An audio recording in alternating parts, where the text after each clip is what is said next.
prêt. Eh bien, je vous remercie tous et toutes d'être venus assister à cet atelier pour ce nouveau produit Canon et pour également un nouveau produit Sennheiser AVX. Beaucoup de nouveautés donc chez Vidéo Plus cette semaine en présentation. Plus qu'un nouveau produit, un nouveau concept, mais ça je laisserai Stéphane Derry et Yvan Leverge nous développer cet aspect-là. Pourquoi associer Canon et Sennheiser sur cet atelier? Parce que cette nouveauté Sennheiser nous semblait s'adapter particulièrement bien à ce nouveau produit Canon. Donc je vous remercie encore de votre présence ici, vous qui êtes physiquement là et puis vous qui nous suivez en direct sur notre site internet, sur notre chaîne YouTube. Stéphane, je vais te laisser faire l'introduction et présenter donc ce nouveau concept. Merci Gérard. Merci à vous aussi, parce que vous êtes venus nombreux alors qu'il fait très beau, donc vous auriez pu faire autre chose. Comme Gérard l'a dit, je m'appelle Stéphane Derry. Pour ceux que je ne connais pas, je suis le directeur des activités professionnelles chez Canon, donc vidéo et photo. Donc on a de quoi s'occuper en ce moment, ça c'est clair. Là, effectivement, je pense que contrairement à d'autres journées qu'on a pu faire ici, où on a présenté des nouvelles caméras, et où, bon, quelque part, vous les comprenez vite, parce que ça fait suite à des caméras que vous connaissez déjà, comme une C100 Mark II, après une C100, etc. Là, on est vraiment sur une approche concept. Il faut bien comprendre le concept, parce que je pense qu'il est bon, sinon on ne l'aurait pas fait, puisqu'il y a 2 ans de développement pour une caméra, donc à un moment vous avez le temps de le remettre en question, et parce que surtout, il va y avoir des suites, et qu'en comprenant celui-ci, après, voilà, quand on sera là, ce sera plus un concept, ce sera une nouvelle caméra que vous verrez. Donc avec moi, il y a Yvan. Bonjour à tous. Qui travaille, lui, essentiellement sur la partie broadcast et vidéo pro, donc bien occupé aussi. Là, l'idée, on a une présentation, donc c'est forcément un peu académique, mais à n'importe quel moment, soit vous faites la grimace et j'arrête, ou il arrête, alors, je vais faire soit vous levez la main, enfin c'est plus agréable même pour nous de nous interrompre, ça évite de... On ne l'a pas fait beaucoup puisque c'est la première fois qu'on la montre là en France, mais à l'opposé, c'est toujours bien que ce soit un peu interactif. Alors je vais juste faire une petite correction parce qu'effectivement, chez Vidéo Plus, ils m'ont demandé justement qu'on ne pose pas de questions pendant la présentation, que les questions soient présentées après la présentation Sennheiser. Est-ce qu'effectivement, vous avez d'abord Canon, après Sennheiser, qui va vous parler de la VX, qui vient en complément naturel de cette caméra. Et donc après, vous avez des questions-réponses et on sera tout à fait à votre disposition. On sera encore là tous les deux. Bon, j'ai dit des bêtises, je le fais souvent de toute façon, donc c'est pas grave. Alors, juste pour situer le concept et puis vous donner déjà pas mal de réponses et voire même... répondre à certaines objections que vous pouvez avoir, puisque moi je suis allé à Las Vegas au NAMM quand on a lancé le produit, donc je sais ce qui perturbe les gens dans un premier temps, et évidemment on le sait, et ça a été pensé, vous allez vraiment comprendre les choses. Pour vous situer la démarche, il y a 7 ans maintenant, ça passe vite, en 2008 on lançait les EOS 5D Mark II, qui était un concept aussi, puisque c'était un concept d'appareil photo qui enregistrait de la vidéo. Donc ça a fait beaucoup de petits chez nous, le Mark III, enfin aujourd'hui tous les appareils photo Canon font de la vidéo, et je dirais même pas que chez Canon, je pense qu'il n'existe plus d'appareils photo ne faisant pas de vidéo. Donc ce concept-là est difficile à faire évoluer, il peut évoluer en termes de capteurs, en termes de codec d'enregistrement, vers le 4K notamment, mais concrètement vous êtes bloqué sur une forme, ce qu'on appelle un form factor, une ergonomie, etc. Et donc on a voulu sortir de ça. Sachant qu'on continue parallèlement à faire des appareils photo qui font de la vidéo, y compris du 4K comme le 1DC et comme d'autres qui arriveront plus tard dans les mois et années à venir. Là, l'idée, c'est qu'on a pris les choses à l'envers. Ce qu'on se rend compte, c'est que les gens qui font de la vidéo, en général, font majoritairement de la vidéo sur un EOS 5D, et donc occasionnellement de la photo. Ça arrive même qu'on reçoive en service technique des appareils photo sur lesquels il y a 2, 3 déclenchements seulement, juste parce que la personne, quand elle l'a acheté, a vérifié qu'il marchait, mais derrière n'a jamais pris de photo. Donc au lieu d'imposer les contraintes d'un appareil photo qui fait de la vidéo, on s'est dit qu'on allait faire un caméscope vidéo qui fait des photos. Donc c'est avant tout un caméscope qui fait, vous le verrez, des images incroyables. Par contre, c'est un vrai appareil photo, c'est pas un gel d'image ou une extraction des images 4K, vous pouvez le faire, c'est des belles photos de 8 millions de pixels, mais c'est un appareil photo avec un obturateur mécanique qui prend des photos au-dessus de la définition du 4K, donc des photos à 12 millions de pixels, qui se rapprochent, pour ceux qui connaissent les produits de la gamme, d'un G7X, qui est ce qu'on appelle un boîtier expert. Donc si c'est pour faire des posters, c'est pas du tout la bonne solution, mais si c'est pour faire de l'illustration ou du magazine ou quoi que ce soit, ou du repérage encore pire, là c'est vraiment le bon produit. Donc le concept il est simple. On est parti du principe au moment du développement de Léo Cinéma que le 24-36 était un capteur trop gros pour les images vidéo et cinéma. Trop gros parce que trop de profondeur de champ, parce que dès que vous mettez une optique PL dessus, vous avez des coefficients multiplicateurs, etc. Et donc à l'époque, on a compris que l'alternative du full frame 24-36 tel que le faisait le 5D Mark II, c'était le Super 35. Je pense qu'on ne s'est pas trompé, c'est ce que vous avez sur les C300, c'est ce que vous avez sur les C100, enfin sur toutes les caméras et au cinéma, et c'est ce qui existe chez tous les constructeurs qui ont suivi derrière, que ce soit Sony, Blackmagic ou autre. Par contre, ça a une contrainte, c'est-à-dire que vous le vouliez ou que vous ne le vouliez pas, vous allez toujours avoir une très faible profondeur de champ, c'est-à-dire que vous aurez toujours un effet de flou à l'arrière d'un personnage, par exemple, ce qui est très agréable, mais ce qui est pour certaines applications ce qu'on appelle un plan alterné. C'est-à-dire que vous avez des images nettes, plates, on va dire, même si c'est pas très, très joli, et puis vous alternez avec des images floues. Ça, c'est quand même assez difficile à faire sur une caméra. Ça se fait aussi en trichant, en changeant d'optique, mais encore faut-il avoir le temps. Si vous faites du documentaire, si vous faites du news, si vous faites un court-métrage, vous ne pouvez pas trop vous le permettre. Donc les gens sont attirés par les caméras à gros capteurs, mais en même temps, il y a toute une frange d'applications dans lesquelles vous ne pouvez pas les utiliser. Alors on a regardé ce qui existait.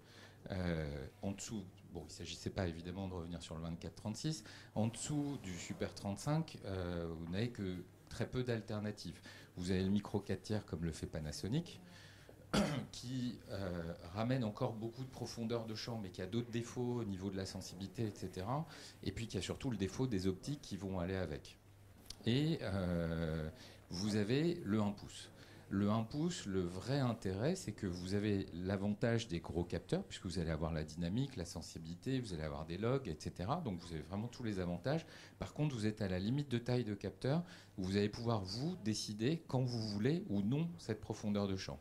À un moment, on n'a pas tous des activités linéaires. Moi, je ne fais pas que des jours des portes ouvertes, donc vous ne faites pas que du documentaire ou que du court.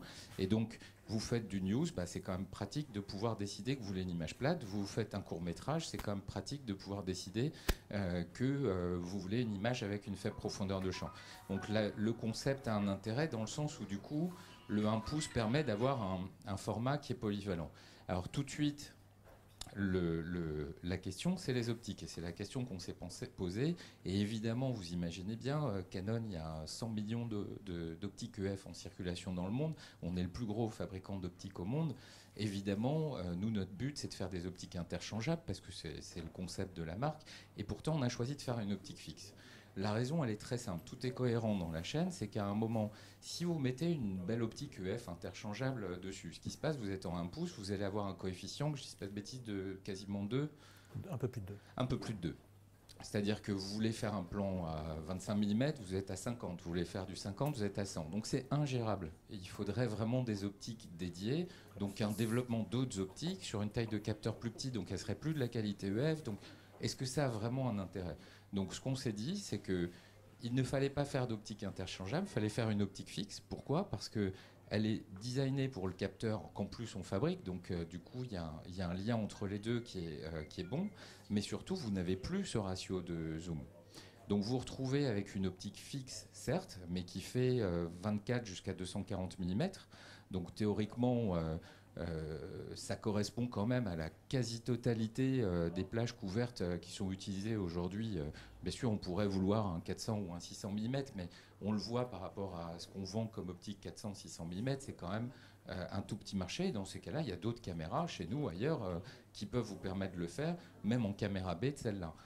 L'idée 24-240, sériel avec un stabilisateur, ça vous permet aussi d'avoir un ensemble qui est extrêmement compact, puisque ce qu'on a compris de l'expérience et au cinéma, de l'expérience 5D encore plus, aujourd'hui les gens peuvent se déplacer avec un sac à dos, une caméra dans le sac à dos, pour faire les mêmes images il y a encore, je dis pas 10 ans, mais 3 ans ou 4 ans, il fallait un camion d'éclairage, il fallait des accessoires partout, etc.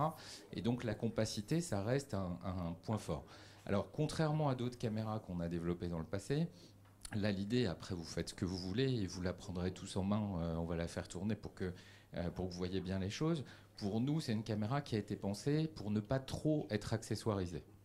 C'est-à-dire qu'elle est petite, il y a une poignée, la poignée est réglable, tout est accessible directement sur la caméra. Donc c'est sûr, vous pouvez aller mettre une épaulière, vous pouvez aller mettre un follow focus, enfin tout ce qui existe en accessoirisation classique, mais c'est pas le concept de la caméra. Et surtout, si on avait voulu la faire dans une autre ergonomie, ça aurait été plus facile, parce que pour faire tenir du 4K à 300 mégas dans une caméra comme ça, ça a été quand même un sacré... Nous, on l'a vu rapetissir pendant 2 ans dans les protos qu'on nous envoyait. C'est vrai qu'à la fin, c'est la prouesse technologique de cette caméra. Donc, ce qu'on va faire maintenant que vous avez compris, donc l'idée, c'est de débloquer sur le fait que ce soit une optique fixe, on le sait, mais il y a une raison pour ça. Et si on vous avait fait une optique interchangeable, je peux vous dire qu'on aurait la moitié de cette salle qui serait pas là ou qui serait intéressée et qui, quand elle l'utiliserait, se dirait c'est pas du tout exploitable. Et un capteur 1 pouce, simplement pour vous laisser le choix entre de la faible profondeur de champ ou au contraire une image plus docu, plus news, etc. Donc le concept, il est simple, on va parler Yvon et moi. Donc sur le général, déjà c'est un caméscope 4K. Donc le 4K c'est un peu galvaudé, aujourd'hui il y a même des téléphones qui en font. Le 4K c'est lié aussi à une compression et à un débit.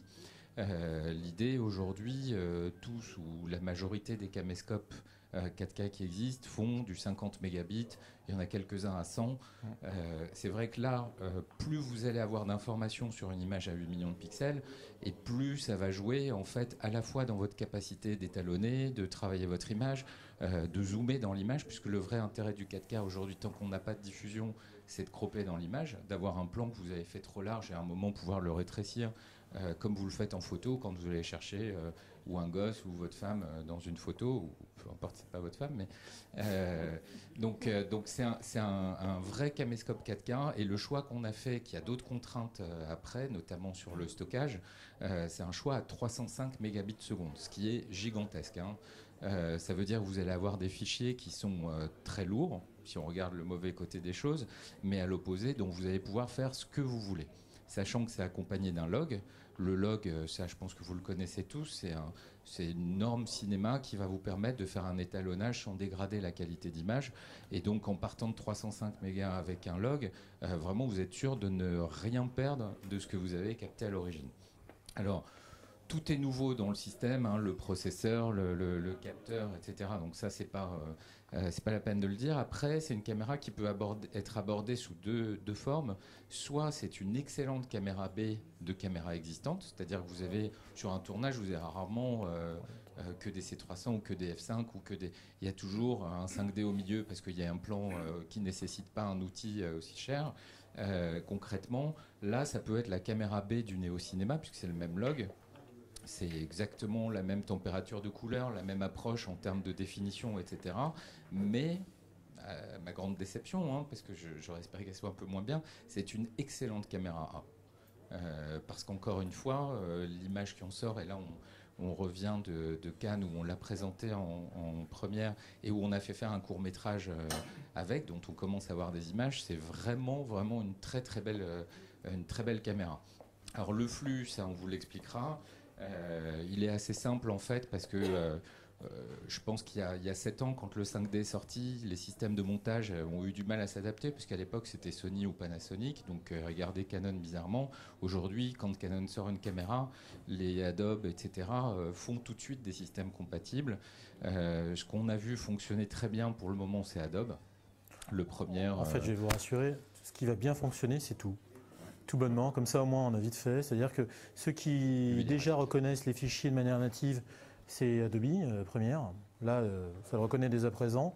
Vous avez aussi, donc un peu moins connu, vous avez Canopus Edus, qui est surtout utilisé au Japon, mais très peu en France. Et après, en fait, en même temps qu'on va commencer à livrer la caméra, donc sous très peu de temps, vous allez voir sur le site internet directement disponible en téléchargement les plugins pour Final Cut Pro et pour Avid. Voilà, comme ça, là je pense qu'on a fait un petit peu le tour de tous les logiciels. Ça vous permet de fonctionner avec toutes les solutions de logiciels existantes. Alors, sur les fonctions photo, mais ça on vous l'expliquera en détail, c'est vrai que ça c'est assez génial. Soit vous enregistrez du 4K Donc vous avez 8 millions de pixels par image, à raison de 25 images secondes. Vous êtes sûr de trouver la bonne photo, et 8 millions de pixels, ça suffit pour beaucoup de choses, en tout cas pour de l'internet, pour l'illustration, ça suffit largement. Ça, c'est une façon de travailler. C'est vrai que ça vous donne une possibilité très large en termes de photos.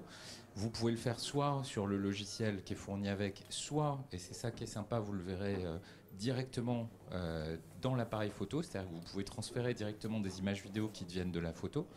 Soit il y a une molette, vous verrez, c'est très simple, il y a un dessin d'appareil photo, un dessin de caméscope, et vous passez de l'un à l'autre et vous utilisez la caméra en photo à 12 millions de pixels avec une assez bonne qualité d'image.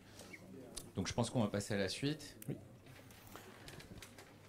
Alors ça, c'était la première remarque tout à l'heure, effectivement, qu'on a montré la caméra, qui était la notion de poids. Et effectivement, c'est important, parce que pour ceux qui connaissent déjà la marque, effectivement, vous connaissez certainement les C300, C100, et juste à titre de repère, une C100 Mark II, ça pèse un peu plus d'1,1 kg. Voilà, et quand on regarde une XC10, eh ben, déjà c'est beaucoup plus compact, hein, ça fait la moitié en hauteur, et vous êtes à 930 grammes. Donc ce qui explique que vous pouvez la tenir à bout de bras, comme fait monsieur, sans ressentir de fatigue importante. Ça amène un grand confort pour le tournage. Pareil, en termes d'utilisation, c'est une caméra qui est extrêmement polyvalente. Et là, là encore, c'est vrai que tout à l'heure, un peu avant la présentation, on s'entretenait avec quelques personnes qui sont dans l'assemblée. Et parmi les utilisations, il y avait le drone qui était envisagé. Et c'est vrai que bon, un produit comme celui-là, en termes de poids, reste compact pour une caméra 4K, polyvalente.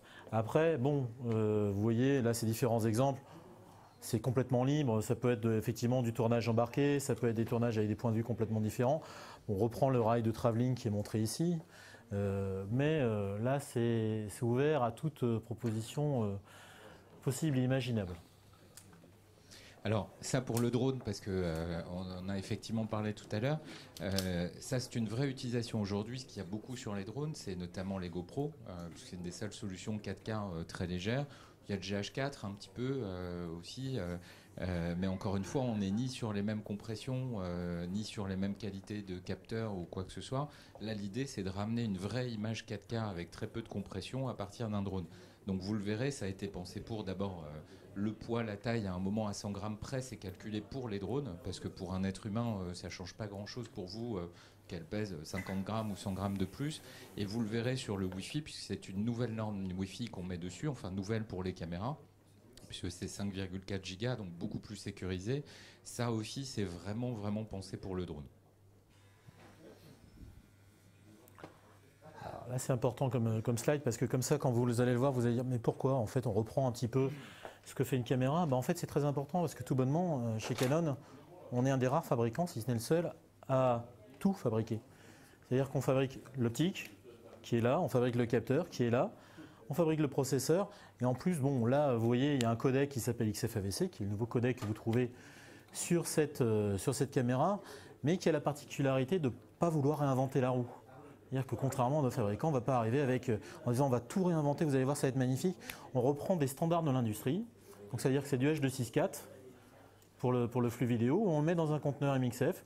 Donc pour les éditeurs de logiciels, c'est pour ça que ça a été aussi très vite, ça permet de très vite intégrer notre format dans leur workflow. Et donc là, c'est encore plus de confort pour vous et encore moins d'efforts à réaliser en termes d'intégration. Là, l'idée, bon, je sais qu'on le répète à chaque fois, c'est vraiment de comprendre cette logique de tout fabriquer. C'est un peu si vous alliez dans un restaurant où ils fabriqueraient jusqu'au sel, c'est totalement pas concevable. Là, dans l'idée, encore une fois, il y a une optique étudiée pour un capteur, le capteur étudié pour un processeur.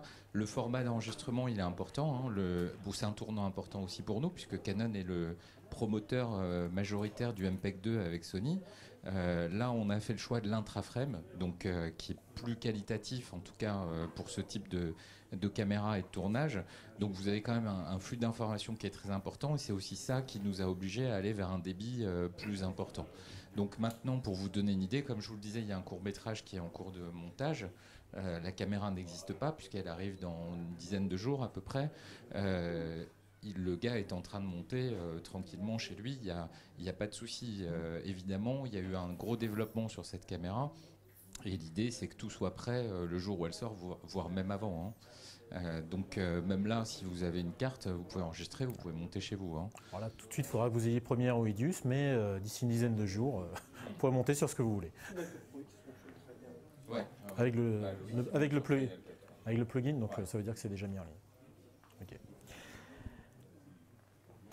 Donc effectivement, on a parlé du codec très rapidement. Alors ce que disait Stéphane, c'est que le choix a été fait effectivement de rester sur un format d'extrêmement bonne qualité. Donc on a un débit de 305 mégas ou sur des solutions qu'on peut trouver chez d'autres, on arrive à des débits aux alentours de 60 voire maximum 100 mégas. Là on a 305 mégas, c'est un choix. C'est le choix de ne pas faire de compromis en termes de qualité, de partir sur un format de codec qui vous apporte de toute manière un résultat qui est optimum par rapport à la définition choisie qui est le 4K, de rester sur un codec et un codec intra, donc il n'y a plus de notion de GOP sur le 4K. Ça vous amène encore plus de confort parce que d'un seul coup, vous voulez faire une extraction d'image, vous pouvez, vous voulez à côté de ça faire des effets, ça va vous amener moins de flou dans les mouvements, ça va vraiment vous permettre là aussi de travailler beaucoup plus confortablement. À côté de ça, on n'oublie pas le format existant puisque vous avez aussi un mode Full HD. Sur le mode Full HD, il faut savoir qu'on est à 50 mégas. Alors 50 mégas, oui, mais 50 mégas en H264, ça équivaut à une extrêmement bonne qualité et ce que ça nous permet même d'aller au-delà du MPEG 2 422 à 50 mégas. En termes de qualité perçue. C'est très très important.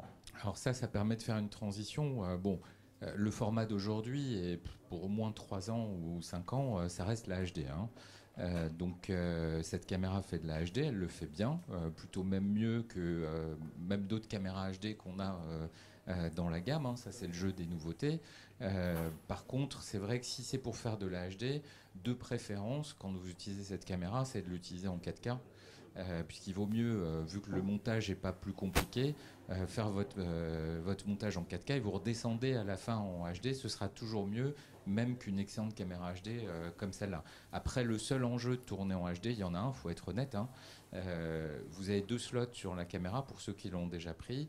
Il y a un slot CFast 2, qui est la nouvelle norme de carte, tout simplement, qui encaisse le débit à 300 mégas, donc qui est une carte qui est chère, mais qui ne vous fait que du 4K. Donc, et par contre, il y a un deuxième slot SD, donc carte SD, ça, tout le monde connaît, ça vaut pas cher du tout, qui elle vous permet de gérer la HD. Donc le seul intérêt de tourner en HD, c'est de faire une économie de stockage ou de carte, puisque évidemment le prix des deux n'est pas le même. Mais si vous pouvez, c'est vrai que c'est pas mal de tourner en 4K. Puis n'oubliez pas, aujourd'hui le vrai intérêt, c'est encore une fois de pouvoir d'aller zoomer dans l'image 4 fois sans perte de qualité. Et ça vous permet de corriger des choix que vous avez fait à un moment. Qui en HD sont bloqués, mais que vous pouvez corriger si à un moment vous vous rendez compte que vous étiez trop loin ou pas assez sur le côté ou qu'il y a des choses que vous ne vouliez pas dans le cadre. Quoi. Alors, on va rester sur la notion de Full HD parce que c'est important. Comme Stéphane vous l'a dit, bon, ça reste une caméra 4K et elle vous propose effectivement soit de tourner en 4K, soit de tourner en Full HD. Vous me direz super. Qu'est-ce que ça veut dire et comment vous le faites parce qu'il y a d'autres caméras sur le marché qui le font.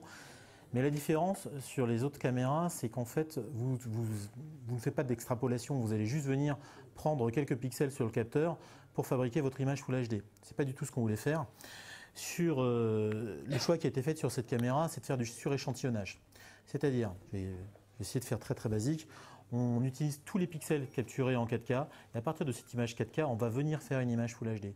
Ce que ça vous garantit, déjà, c'est l'absence d'aliasing sur vos images Full HD. Ce que vous trouvez très très souvent lorsque vous utilisez une caméra 4K en Full HD à l'heure actuelle, c'est des problèmes d'aberration qui pourraient apparaître si vous tournez en Full HD mais qui là n'apparaîtront pas grâce à cette solution. Et en fait c'est un traitement équivalent des couleurs, c'est-à-dire que vous traitez de la même manière le rouge, le vert et le bleu. Donc là aussi c'est très très important, surtout si vous faites après des effets spéciaux, de l'incruste ou des choses comme ça. Donc l'idée, en lien avec l'appareil photo, 5D c'était un appareil qui avait 20 millions de pixels et où on allait en chercher 2, donc ça générait beaucoup de défauts que les gens connaissent.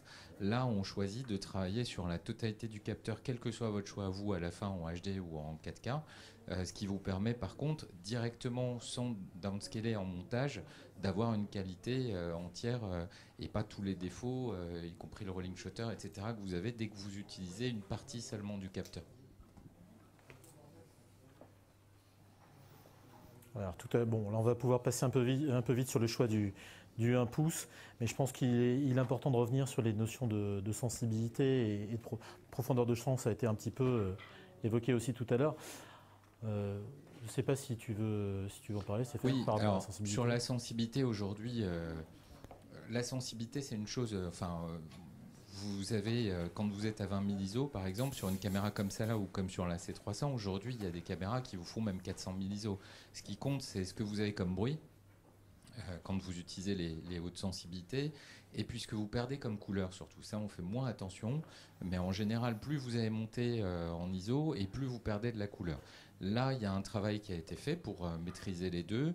Vous avez du bruit à 20 000 ISO, mais vous en avez, pour ceux qui connaissent, au niveau d'une C300 Mark I, donc quelque chose qui est très acceptable. Maintenant, dans le cas d'un tournage quasi de nuit, même avec un éclairage d'iPhone, vous n'avez pas besoin de monter à 20 000 ISO théoriquement.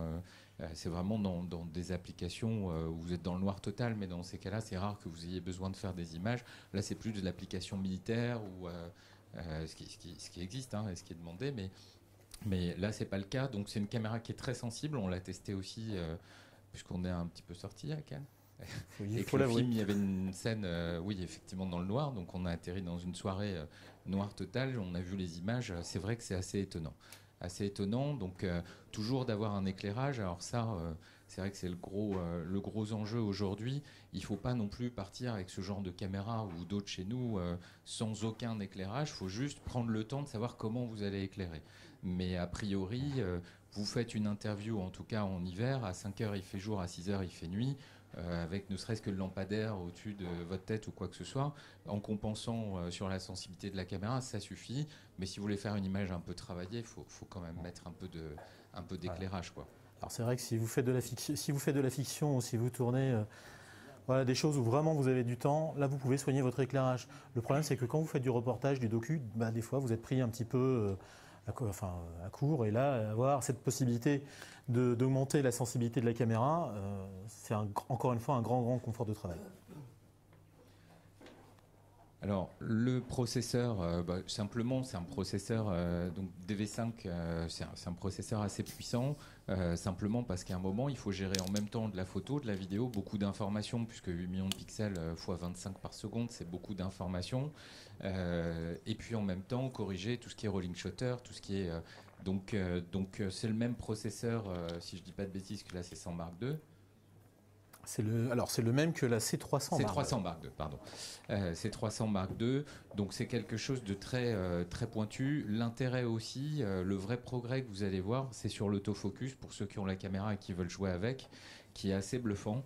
Et vous le verrez aussi pour les utilisations drone. Il s'est couplé aussi avec le Wi-Fi, puisque vous allez pouvoir déporter la mise au point de manière très rapide sur une tablette en utilisant le Wi-Fi et pouvoir aller chercher les zones que vous voulez en état de mise au point. Donc le processeur, je pense que ça va. L'optique, forcément, forcément, tous les journalistes qui sont venus nous voir quand on a annoncé la caméra nous ont dit Canon, plus grand fabricant d'optique, vous mettez une optique fixe. Bon, vous avez compris la logique et je pense que c'est un bon choix.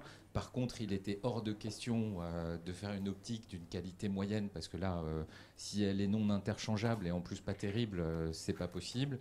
Bon, la qualité optique est excellente au niveau du flair, au niveau du ramping, de plein de choses. Ce qui est le plus étonnant, bon, ça c'est pas très étonnant de la part de Canon, heureusement. Le stabilisateur, par contre, et ça c'était indispensable parce qu'à 900 grammes la caméra marche très très très très bien. Il est vraiment étonnant. Je ne sais pas si tu as une partie sur le stab. Oui, un petit peu après, effectivement. Voilà. Mais ça, c'est indispensable parce qu'encore une fois, pour nous, après vous faites ce que vous voulez, l'idée c'est vraiment d'utiliser la caméra avec le moins d'accessoires possible. Et du coup, vous allez forcément ramener des tremblements. Et donc le stabilisateur est là pour le compenser. Alors effectivement, comme Stéphane en a parlé tout à l'heure et l'a abordé, il y a une grande compatibilité avec la gamme EOS Cinema existante. Alors pourquoi? Tout bonnement parce qu'effectivement, c'est une caméra qui peut très bien s'envisager, comme on l'a dit, comme une caméra B ou C, ou peu importe, une caméra embarquée. Parce qu'effectivement, quand vous l'avez eu en main, vous avez pu vous rendre compte de son extrême compacité. Mais à côté de ça, c'est aussi une grande réussite en termes de caméra A. Est-ce qu'on peut s'imaginer partir avec ce genre de produit, Enfin, moi, tout de suite, quand j'ai eu la caméra pour la première fois en main et quand j'ai vu ses qualités, je me suis dit, c'est génial pour aller faire un reportage d'extrêmement bonne qualité. C'est un produit compact qui a l'avantage effectivement de pouvoir être pris pour un bridge. Alors ce que ça veut dire que vous pouvez aller à l'étranger sans avoir à vous encombrer de carnet ATA, sans avoir de problème avec les douanes locales ou autres. Donc ça vous amène une tranquillité d'esprit et un confort de travail, encore une fois. Après, le grand avantage de cette caméra, c'est aussi de garder les qualités de la gamme au cinéma, c'est-à-dire le log. C'est exactement le même log que vous pouviez trouver sur la C300 ou la C500. Donc ce que ça veut dire, c'est quel étalonnage, quand vous allez vouloir matcher les images de l'une et de l'autre, vous n'aurez aucun problème, ça pourra se matcher parfaitement. Et donc vous aurez une uniformité lors de votre montage. L'idée, encore une fois, et ça a été une leçon pour nous aussi, quand on a commencé à rencontrer des gens du cinéma, sur un film, il est très très rare que vous ayez 4 caméras identiques.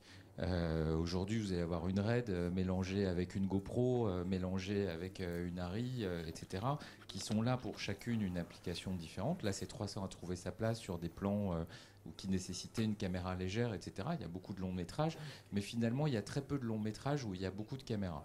Bon. Où il y a une seule marque de caméra ou un seul type de caméra sur un tournage. Donc là, l'idée, c'est de monter d'un cran dans la logique de caméra B. Vous complétez, peu importe, on ne veut pas prendre tout le marché de la caméra. À un moment, il y a une Arri, il y a une RED, qui sont des très bons fabricants aussi. Vous la complétez plutôt avec cette caméra-là qu'avec une GoPro ou avec un GH4. L'idée, c'est de faire monter tous les niveaux parce que le niveau des caméras A aussi augmente assez vite ces derniers temps. Donc maintenant, voilà, comme le disait Yvan, en caméra principale, après, en réalité, le débat, il n'est pas là. Je pense qu'il y a des très bons réalisateurs à qui vous donneriez un iPhone et qui vous feraient un très beau film et d'autres un peu moins bons qui s'en sortiraient pas avec une excellente caméra.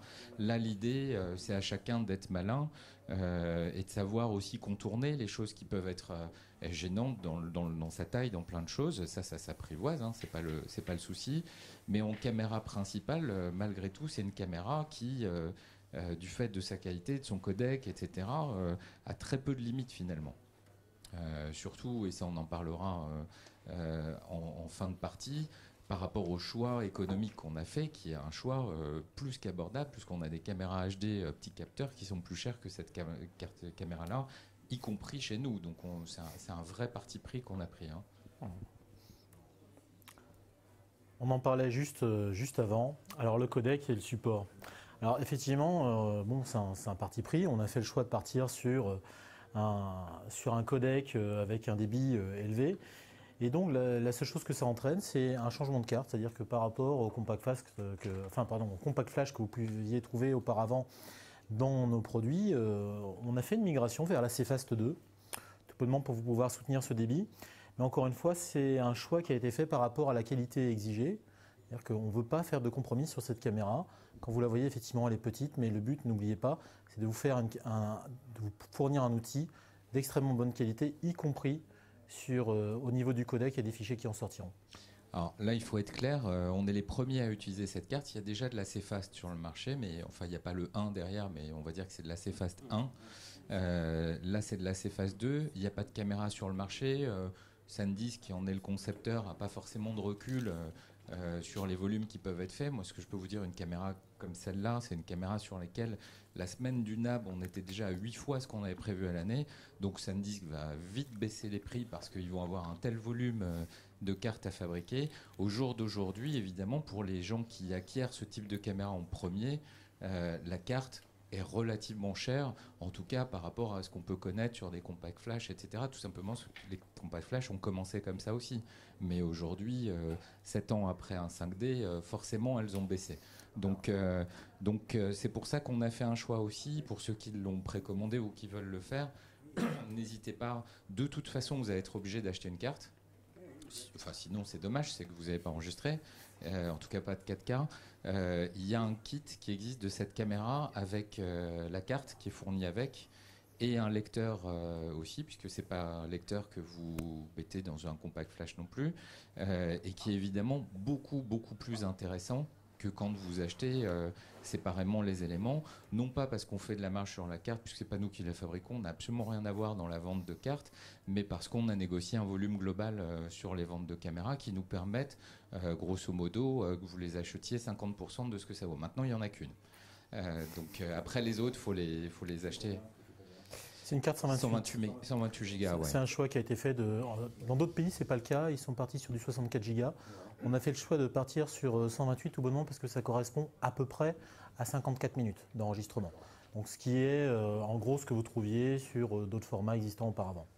Par rapport justement, pour illustrer la notion de baisse de prix, effectivement, entre le NAB qui était en avril et maintenant, il faut savoir que les cartes ont déjà à peu près perdu 25%. Ça a baissé de 25%. Il vaut, puisque le prix de la caméra, je le garde pour la fin, mais il vaut 250 euros de plus, je crois. Non, 500 euros de plus. Que le prix. Oui. Mais ce qui est quand même très bien placé. Moi, je parle en prix liste, mais c'est effectivement très bien placé parce qu'il faut savoir que la carte seule vaut encore extrêmement cher. Sachant qu'il y a le lecteur aussi avec. Hein. Elle a versé 560 euros la carte seule. Il te faut un lecteur évidemment pour pouvoir mettre la carte sur l'ordinateur. Donc bon, la carte c'est pas bon, c'est un problème effectivement pour ceux qui veulent acheter la caméra aujourd'hui. Maintenant, l'effort a été tellement là sur la caméra. Maintenant, de toute façon, dans le futur, c'est des cartes qu'il faut prendre l'habitude de décharger aussi. Il ne s'agit pas d'aller en acheter 10 sans déstocker. Donc c'est une habitude à prendre. Voilà. 54 minutes, c'est pas mal. Bon, je pense qu'une c'est un peu juste, mais 54 minutes, c'est bon, c'est une très bonne durée. À partir de 2. C'est ce qu'on trouvait sur des supports magnétiques déjà. Donc effectivement, pour ceux qui ont connu les supports magnétiques, on retombe sur des durées normales. Puis après, encore une fois, on en est au début du support et rien que vous voyez en 2 mois, le produit a déjà perdu, enfin le support a déjà baissé de 25%. Donc il ne faut pas s'en faire pour le futur. Donc là, on est sur les réglages personnalisés. Bon, ça, on peut passer rapidement. Il y en a beaucoup. Maintenant, si vous pouvez, si vous avez le temps d'étalonner un peu, le meilleur conseil qu'on puisse vous donner toujours, c'est d'utiliser le log, qui effectivement vous donne pas l'impression d'une superbe image où vous regardez. Mais une fois que vous serez dans la phase d'étalonnage, c'est vrai que c'est quand même beaucoup mieux d'avoir préservé l'image source, quoi. En fait, le log va juste vous permettre de garder le plus de matière possible, que ce soit dans les hautes lumières et les basses lumières, et donc de tirer au mieux parti de ce que vous avez tourné. Après, ce que disait Stéphane, qui est très intéressant au niveau du bruit et de la sensibilité, ce qui est intéressant, c'est que sur cette caméra, peu importe la sensibilité que vous allez choisir, vous allez toujours avoir la même répartition de la dynamique. Donc c'est-à-dire que vous maîtriserez aussi bien les hautes lumières que les basses lumières, que vous soyez à 500 ISO ou à 20 000 ISO. Le traitement se fera exactement de la même manière. Donc là aussi, il n'y aura pas une partie de l'image qui sera laissée pour compte. Oui, parce que c'est vrai qu'on a toujours tendance à parler de basse lumière, mais bon, si vous sortez tourner là avec le soleil qu'il y a aujourd'hui, c'est vrai que c'est aussi un intérêt de pouvoir descendre en sensibilité, enfin descendre en ISO par rapport à ce que fait la caméra d'origine. Et ça, elle le fait plutôt bien. Même chose, parce que bon, je sais qu'aujourd'hui, bon, la C300 Mark II par exemple a été annoncée à 15 diaph réel, donc bon, on est dans la surenchère, mais une caméra comme ça qui a 12 diaph de dynamique, ça mérite quand même aussi d'être précisé, quoi. Puisque ça reste vraiment unique dans ce format-là et cette taille-là. Depuis tout à l'heure, on vous parle de log, de post-prod, d'étalonnage, et vous me direz, ben oui, mais vous êtes bien gentil, mais on n'a pas le temps. On n'a pas le temps, nous on tourne, et puis en fait, on veut diffuser, on veut aller vite, on n'a pas beaucoup de temps pour traiter les fichiers, on va juste faire quelque chose de base. Comment on peut faire? Eh bien, effectivement, vous avez accès au log, ça c'est très bien, mais on a aussi accès directement au WideR. Ce que ça va vous permettre, on en parlait là, vous voyez dehors, il fait un superbe temps. Et le problème, quand vous tournez avec ce genre de temps, bah, vous allez avoir une image qui va être brûlée, surtout sur tout ce qui est skin. Vous allez avoir tout qui va blanchir, qui va être un peu cramé. Et en fait, avec le réglage WideR, ça va vous permettre de gagner en dynamique et de ne pas cramer ces zones-là. Donc là aussi, le but, c'est de vous apporter la qualité du 4K, mais avec une relative rapidité d'exécution et sans nécessiter trop de traitement par la suite. Alors ça, il y a un an, on avait moins de recul. Le WideR, on l'a lancé sur la C100. C'est un parti pris, puisqu'à un moment, on est entre le log, c'est-à-dire qu'on garde la dynamique et en même temps, on fait un pré-étalonnage standard. Donc c'est un choix de Canon. C'est peut-être pas celui des gens qui utilisaient la caméra. Concrètement, ça plaît beaucoup. C'est-à-dire que vous avez gardé la moitié des 800%, c'est-à-dire 400% de dynamique, c'est pas mal. Vous avez vraiment des différentiels entre les zones éclairées, pas éclairées, etc., qui est très important. Et en même temps, a priori, vous pouvez quasiment vous passer d'étalonnage où c'est vraiment quelque chose de très rapide. Mais dans ces cas-là, vous le faites déjà, puisque toutes les images sont quand même toujours un petit peu travaillées, surtout depuis l'arrivée des gros capteurs. Donc, on approche de la fin. Là, c'est toutes les nouvelles fonctions ralenti, accéléré. Alors, ralenti, accéléré, c'est pas forcément le point fort de Canon d'une façon générale. Cette caméra en a, c'est déjà pas mal. Maintenant, il y a aussi une surenchère sur les ralentis, sur les vitesses, etc. Ce qu'il faut savoir, c'est qu'en général, quand vous allez utiliser du ralenti, vous faites chuter et le débit et la qualité d'image. Donc, à un moment, il faut toujours se poser la question. Et surtout, après, vous ne revenez pas en arrière. C'est-à-dire que si vous n'avez pas enregistré en ralenti, vous pouvez le faire. Mais si à un moment vous avez enregistré en ralenti, de toute façon, votre plan, soit vous le gardez, soit vous l'enlevez. Donc les données sont celles qui sont là. Les très fortes vitesses vous font perdre évidemment de la qualité, comme chez tout le monde. Ça vous permet, après à vous de voir. En tout cas, gardez en tête que quand vous faites chuter la qualité à cause du ralenti, vous êtes sur un relatif par rapport à du 4K à 300 mégas. Donc ça va beaucoup plus se voir quand vous allez l'intégrer dans un plan. Donc n'allez pas trop loin non plus parce que le contraste est très fort. Alors effectivement, là on va passer assez vite là-dessus. Il ne faut pas oublier aussi que c'est une caméra qui est capable de prendre des photos. Alors pourquoi déjà tout bonnement vous êtes capable d'utiliser. Alors c'est une vraie caméra. Alors c'est une vraie caméra et c'est aussi un véritable appareil photo. C'est-à-dire que quand vous la basculez en mode photo, vous avez un obturateur mécanique. Donc là c'est intéressant. Alors pour ceux qui font vraiment de la photo, c'est ce qu'il y a de mieux et ça vous évite tout risque de déformation au niveau de la prise d'image. Après il y a une autre fonction dont vous parlait Stéphane tout à l'heure qui est très intéressante. C'est-à-dire que vous faites votre vidéo et après vu qu'on est sur un codec intra, c'est-à-dire que la compression se fait dans l'image et pas entre images, on a le maximum de qualité possible sur chaque image. Donc on est capable, je vais voir si ça peut bien le lire. C'est en route, pardon. Hop, pardon.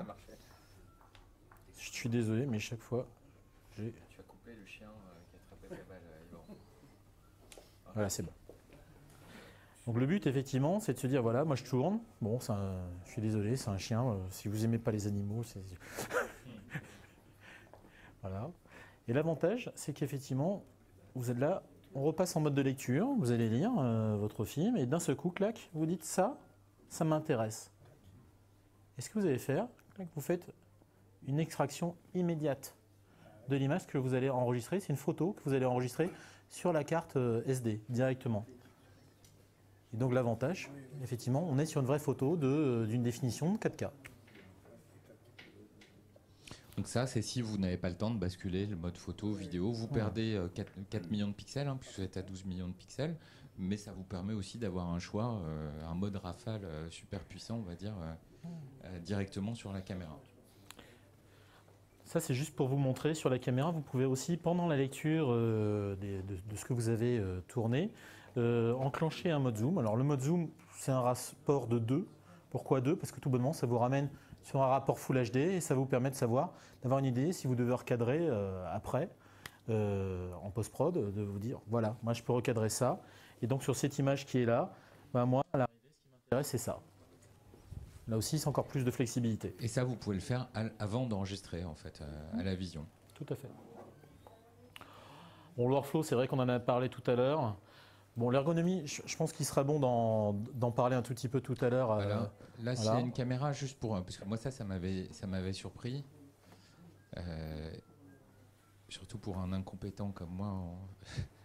Mais en fait, c'est pensé aussi pour être une caméra que vous pouvez prêter facilement, tout en restant qualitative. Donc en fait, quand vous la regardez, nous en plus on n'a pas de mode d'emploi pour le moment, donc il a fallu regarder. Et franchement, des fois c'est une vraie galère. Là en fait, vous avez un basculement photo-vidéo, donc ça se comprend tout seul. Vous avez ce que vous avez sur les appareils photo, les priorités vitesse, priorité ouverture qui sont là, le menu qui est ici, un petit jog, l'écran qui est là, l'accès des cartes qui est ici, toutes les connectiques qui sont regroupées sur le côté. Stabilisateur on-off et push, enfin autofocus ou manuel. Donc a priori, quelqu'un qui débarque et qui prend votre caméra est capable, sans aucun souci, sans rien faire, de pouvoir se dire je peux tourner avec. Ce qui n'est pas le cas d'une caméra pro classique où il faut un temps pour l'apprivoiser. Il faut toujours prendre le temps a priori, mais en tout cas ça permet un moment où vous avez besoin de la prêter à quelqu'un qui n'est pas non plus voilà, qui a déjà touché une caméra, il peut le faire assez facilement. Donc l'ergonomie elle a vraiment été bien pensée là-dessus. Et sur l'optique par contre, alors ça c'est un choix, est-ce que c'est le bon, est-ce que c'est pas le bon, comme malgré tout ça reste assez qualitatif, on a fait le choix de ne pas avoir de zoom électrique, donc c'est un zoom manuel. Voilà. Parce que ça permet d'être plus fluide, d'être plus pro, et que tous les gens qui viennent génération 5D au cinéma, etc., sont naturel. De toute façon habitués à la façon dont il faut faire tourner l'optique. Après, elle est assez agréable à faire tourner. Alors les batteries, c'est les mêmes batteries que sur les 5D, tout à fait, donc vous ne serez pas dépaysés. Alors effectivement, comme le disait Stéphane, c'est un produit qui est extrêmement facile à prendre en main, mais ne vous y trompez pas. Si vous êtes un expert, et que vous allez commencer à jouer dans les menus, vous trouverez toute la puissance de l'outil. Mais la seule chose, c'est que là aussi, ce n'est pas à vous de vous adapter à l'outil, c'est à l'outil de s'adapter à vous. C'est ça la différence de perception. Vous pouvez vous en servir comme ça, sortir du carton, faire des images, ça marchera. Après, si vous voulez aller encore plus loin, effectivement, vous pouvez. L'optique, on en parlait tout à l'heure rapidement, surtout sur cette notion de zoom qui permet d'aller très très loin. Effectivement, bon, on a un convertisseur numérique en plus du zoom, donc qui vous permet d'aller encore un peu plus loin. C'est un doubleur numérique. Bon, c'est là-dessus. Pas conseillé quand même. Voilà, nous on est des fabricants d'optique avant tout, on ne pourra pas trop vous conseiller ça, mais ça peut dépanner. Après, ce que vous allez avoir, alors a priori, chez nous, j'ai pas l'impression que ça va arriver là dans les mois qui viennent. Il y aura forcément des lentilles grand angle, des lentilles télé. Je pense que l'intérêt, il est surtout sur des lentilles grand angle, parce que 24 c'est bien, mais vous pouvez avoir besoin d'aller plus loin. A priori, d'ici la fin de l'année, nous, on n'en aura pas, mais ça peut être une solution. Maintenant, le doubleur numérique... à déconseiller. Ouais. C'est dommage. Voilà. Après, donc, toujours en termes d'ergonomie, vous avez pu vous en rendre compte dans la salle, c'est un produit avec un écran orientable, hein, soit vers le haut, soit vers le bas, avec une poignée aussi orientable. Tout bonnement, là aussi, pour vous amener plus de flexibilité, pour s'adapter plus facilement aux contraintes de tournage. Donc toujours tourner vers l'utilisateur. On peut l'enlever ? Non, on ne peut pas l'enlever. On ne peut pas l'enlever. C'est une très bonne remarque, mais non, le choix a été fait. Vu la compacité du produit, on ne peut pas l'enlever, parce que dans la poignée, vous avez déjà la batterie. C'est tout bête, mais ça serait dommage. Ça serait dommage. Alors tout à l'heure, c'est une très bonne remarque, tout à l'heure, quand je l'ai mis sur la caméra m'a affiché 104 minutes. Exactement. Donc c'est pas mal du tout. Après, c'est toujours pareil. Plus vous allez faire, si vous l'éteignez, que vous la rallumez, si vous faites ce genre de choses, que d'un seul coup vous repassez en média, que vous relisez des cartes, etc. C'est ce genre de choses qui va consommer le plus de batterie. Mais comme sur cette caméra-là, comme sur toutes les autres. Hein. J'ai ce petit adaptateur ce petit accessoire dans la main. Vous me direz c'est joli, c'est quoi? En fait, c'est quelque chose qui vient se caler sur l'écran. C'est une loupe. Je vais peut-être récupérer la caméra, monsieur, excusez-moi, 2 petites minutes. C'est juste pour montrer. C'est fourni avec, d'office, c'est dans la boîte. Et l'avantage, c'est qu'effectivement, vous allez voir, hop, excusez-moi. On peut venir. Comme ça, vous ne le concentrez pas sur lui, je parle. Ça vous permet d'avoir un viseur sur la caméra. Pour vous donner une idée, malgré tout, ce genre de solution existe notamment chez des fabricants comme Zacuto. Un viewfinder comme ça vaut 300 € seul. Là, c'est pas un accessoire, il est fourni dans la boîte. Hein. C'est ce qu'on appelle une loupe. Et comme vous pouvez voir, ça a aussi l'avantage de vous donner un point d'appui supplémentaire. Vous l'utilisez pas, mais c'est dans la boîte. Ouais. Voilà. Et vous gardez aussi la possibilité d'orienter l'écran, donc de s'adapter par rapport à votre vue. Donc ça aussi, c'est quelque chose de pas mal. Parce qu'effectivement, vous êtes rarement comme ça. Vous pouvez être souvent comme ça. La sortie HDMI. Oui, on est sur du 4.2. On détaillera un petit peu après, mais oui, on reste sur du 4.2. De toute façon, 4.2 8 bits. Avec un correcteur dioptrique pour ceux qui ont des lunettes aussi. Je vous la repasse pour ceux qui ne l'ont pas eu dans la main. Ah, le monsieur, ça fait 2 fois qu'on lui enlève par contre. Je suis désolé. Hein. Je vous ai vu. Bon. Au bout d'un moment, non. Voilà. Donc voilà, le but effectivement c'est logique dans une caméra, il y a des réglages que vous allez faire avant de tourner et des réglages que vous pouvez être amené à faire pendant le tournage. Donc là la caméra aussi là, en termes d'ergonomie et d'ergonomie des menus et des fonctionnalités a été pensée pour ça. C'est-à-dire que tous les réglages que vous pouvez être amené à faire avant le tournage effectivement sont accessibles, tranquillement dans des menus. Après vous avez accès directement sur l'écran comme vous pouvez le voir là. Ou au travers du menu si vous mettez la loupe, à tout ce qui est réglage de sensibilité, gain, vitesse. Vous avez aussi des touches qui sont numérotées sur le côté de la caméra. Les touches numérotées ont déjà des fonctions attribuées, mais peuvent aussi se voir attribuer d'autres fonctions. Parce que vous êtes tous des utilisateurs différents, vous avez tous des besoins différents. À un moment donné, par exemple, le zébra peut être plus important pour monsieur que pour vous. Donc effectivement, vous pouvez me dire, moi je veux avoir un raccourci pour enclenchement et désenclenchement du zébra. Voilà. Le Wi-Fi. Alors, le Wi-Fi, ça c'est bien. Alors, attention, il y a toujours le petit décalage lié au Wi-Fi dans la vision. Hein. Par contre, ce petit décalage n'existe pas quand vous enclenchez une fonction, vous appuyez sur enregistrement, ça le fait tout de suite, heureusement. Le choix qu'on a fait, c'est la première caméra double bande en Wi-Fi. Ça ne permet pas de réduire le temps de décalage, ça permet par contre de sécuriser le signal. Donc à un moment, si vous êtes dans un endroit où il y a beaucoup de talkie-walkie ou beaucoup de HF ou autre, beaucoup de bornes Wi-Fi tout bonnement, parce que Wi-Fi, voilà, vous pouvez quand même récupérer le système. Alors ce que moi j'ai vu fonctionner, qui est vraiment très sympa, c'est ça. Bon, sur un téléphone, c'est un peu petit. Mais en fait, vous allez voir votre image et vous allez voir le petit carré de mise au point. Et en fait, avec votre doigt, vous allez pouvoir déplacer la mise au point quand vous êtes loin de la caméra. Et en fait, le point va se faire sur les endroits que vous allez déporter.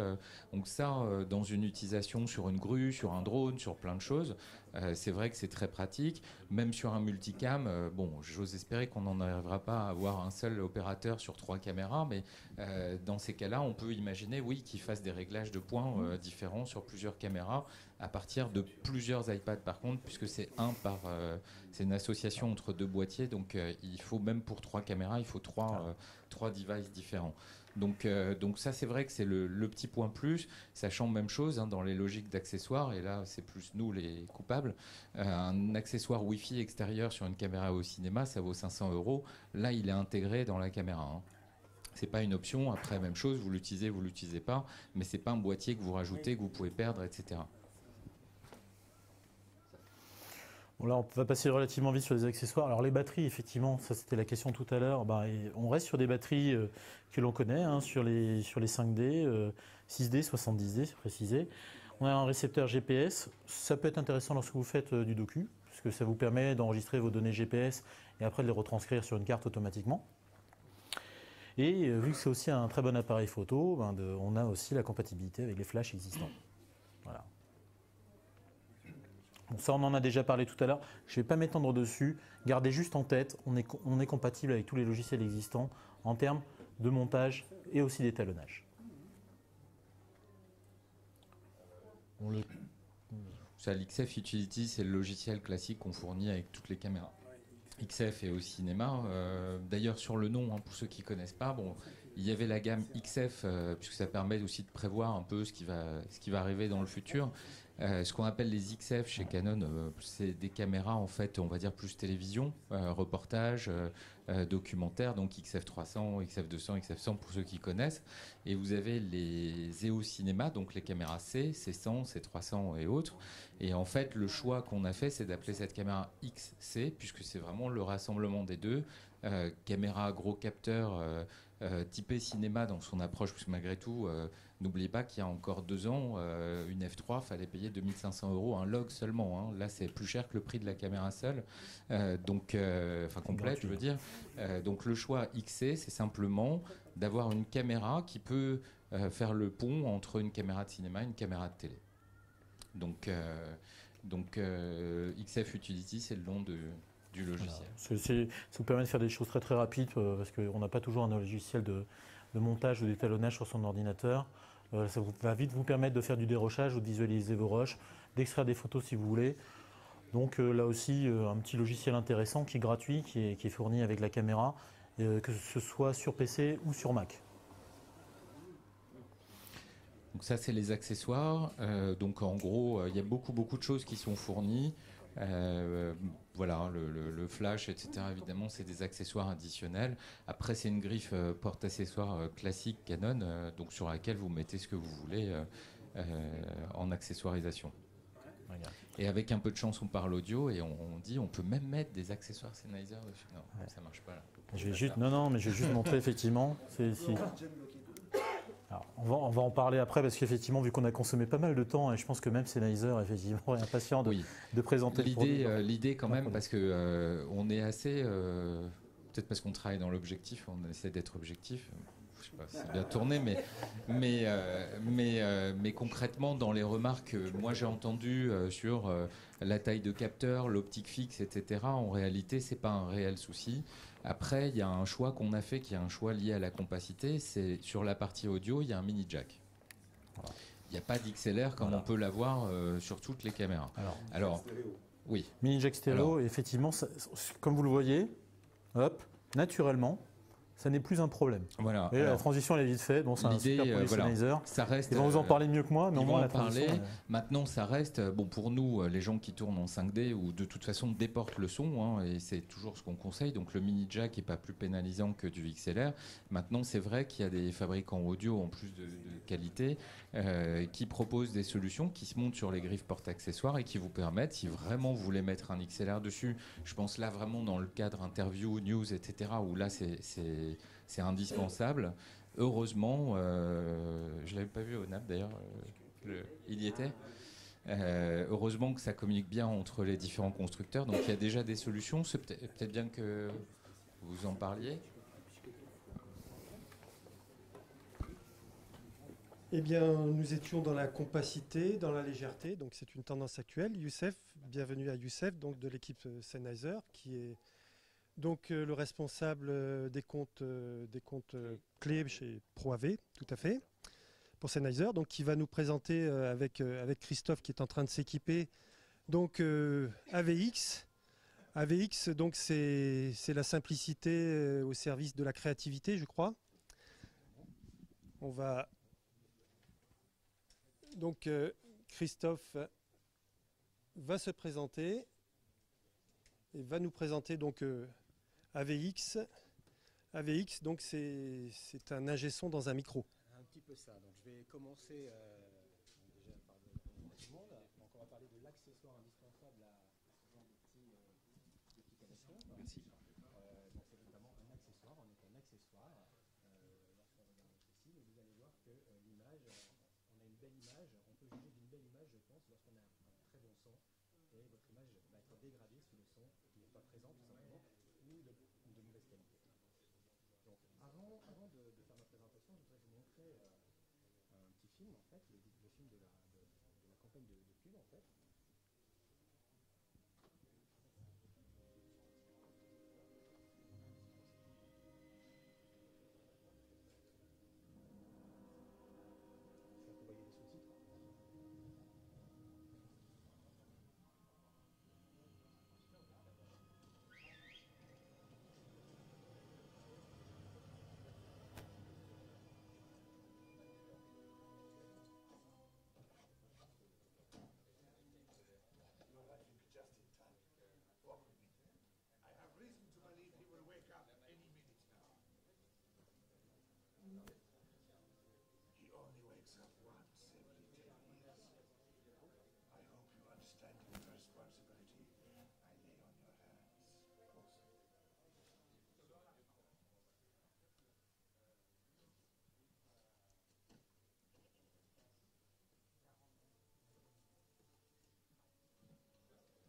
Step aside, step aside.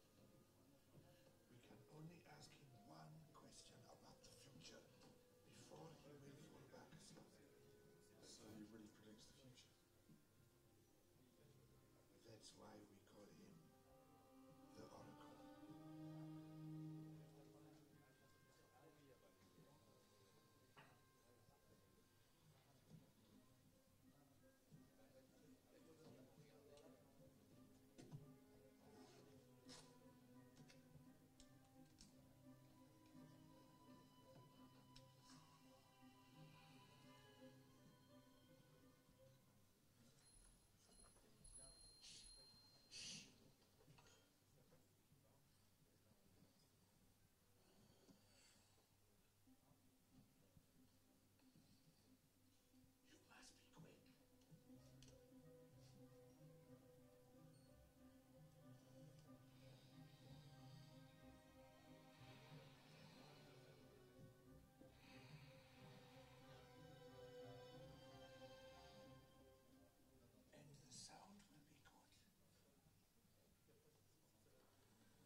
It's an IVX.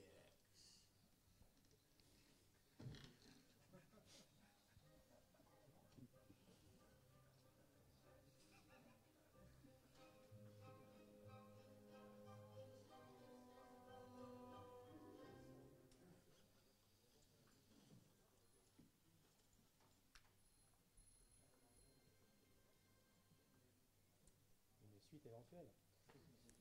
Voilà, vous avez un petit peu compris, hein, et en tout cas, voilà, ici, on illustre bien le seul travail que l'opérateur aura à faire pour le son, c'est-à-dire juste prendre le soin, voire, vous allez voir qu'il n'y a même pas besoin, au final, d'allumer le système, puisque tout est quasiment automatique, et on va pouvoir gérer ça même de manière automatique. Alors en fait, AVX, c'est AV pour audio-vidéo, le X pour l'anglais c'est extraordinary, donc son et vidéo extraordinaire. Voilà, parce qu'en fait, l'idée est de créer quelque chose d'extraordinaire, mais avant de créer quelque chose d'extraordinaire, il faut connaître un petit peu les besoins et les attentes des utilisateurs. Donc ça c'est le sac typique du vidéaste. Hein. Voilà, il est seul en piste, hein, c'est un one-man show. Il faut qu'il fasse attention au poids de son bagage, j'ai envie de dire, de la taille. Hein, et on voit bien que dans la panoplie de matériel qu'on a ici, la majorité c'est pour l'image. Très peu de choses pour le son. Voilà. L'image, désolé, elle n'est pas de très bonne qualité, mais on voit qu'il y a juste un petit système évolution G3 ici. Donc ce sont des gens en fait qui sont spécialisés dans la vidéo, mais en fait, par exemple ici, c'est deux personnes qui vont faire des vidéos, c'est pas leur métier, elles vont faire de belles images, donc absolument pas des spécialistes audio, même pas des spécialistes vidéo. Donc on s'adresse un petit peu aussi à ces personnes-là. Ici, vous avez le cas typique d'un journaliste qui est tout seul. Il est stressé parce qu'il doit livrer son 20h, en fait, à monter avec du son, avec de la vidéo. Donc, il est un petit peu sous le stress. Hein, comme ici, je pense que j'ai beaucoup de gens de l'image. Donc, on voit un petit peu ce que ça peut être. Donc, il faut savoir qu'on a aussi l'application, beaucoup de vidéastes qui font de la vidéo de mariage. C'est un segment de marché important. On a livré de belles images. Par contre, il ne faut pas les louper, c'est les moments les plus importants de la vie. Évidemment, les clients, donc en tout cas ceux qui se marient ici, ne sont pas du tout au courant de la technologie mise en place, de ce qu'il faut faire, de la technologie employée.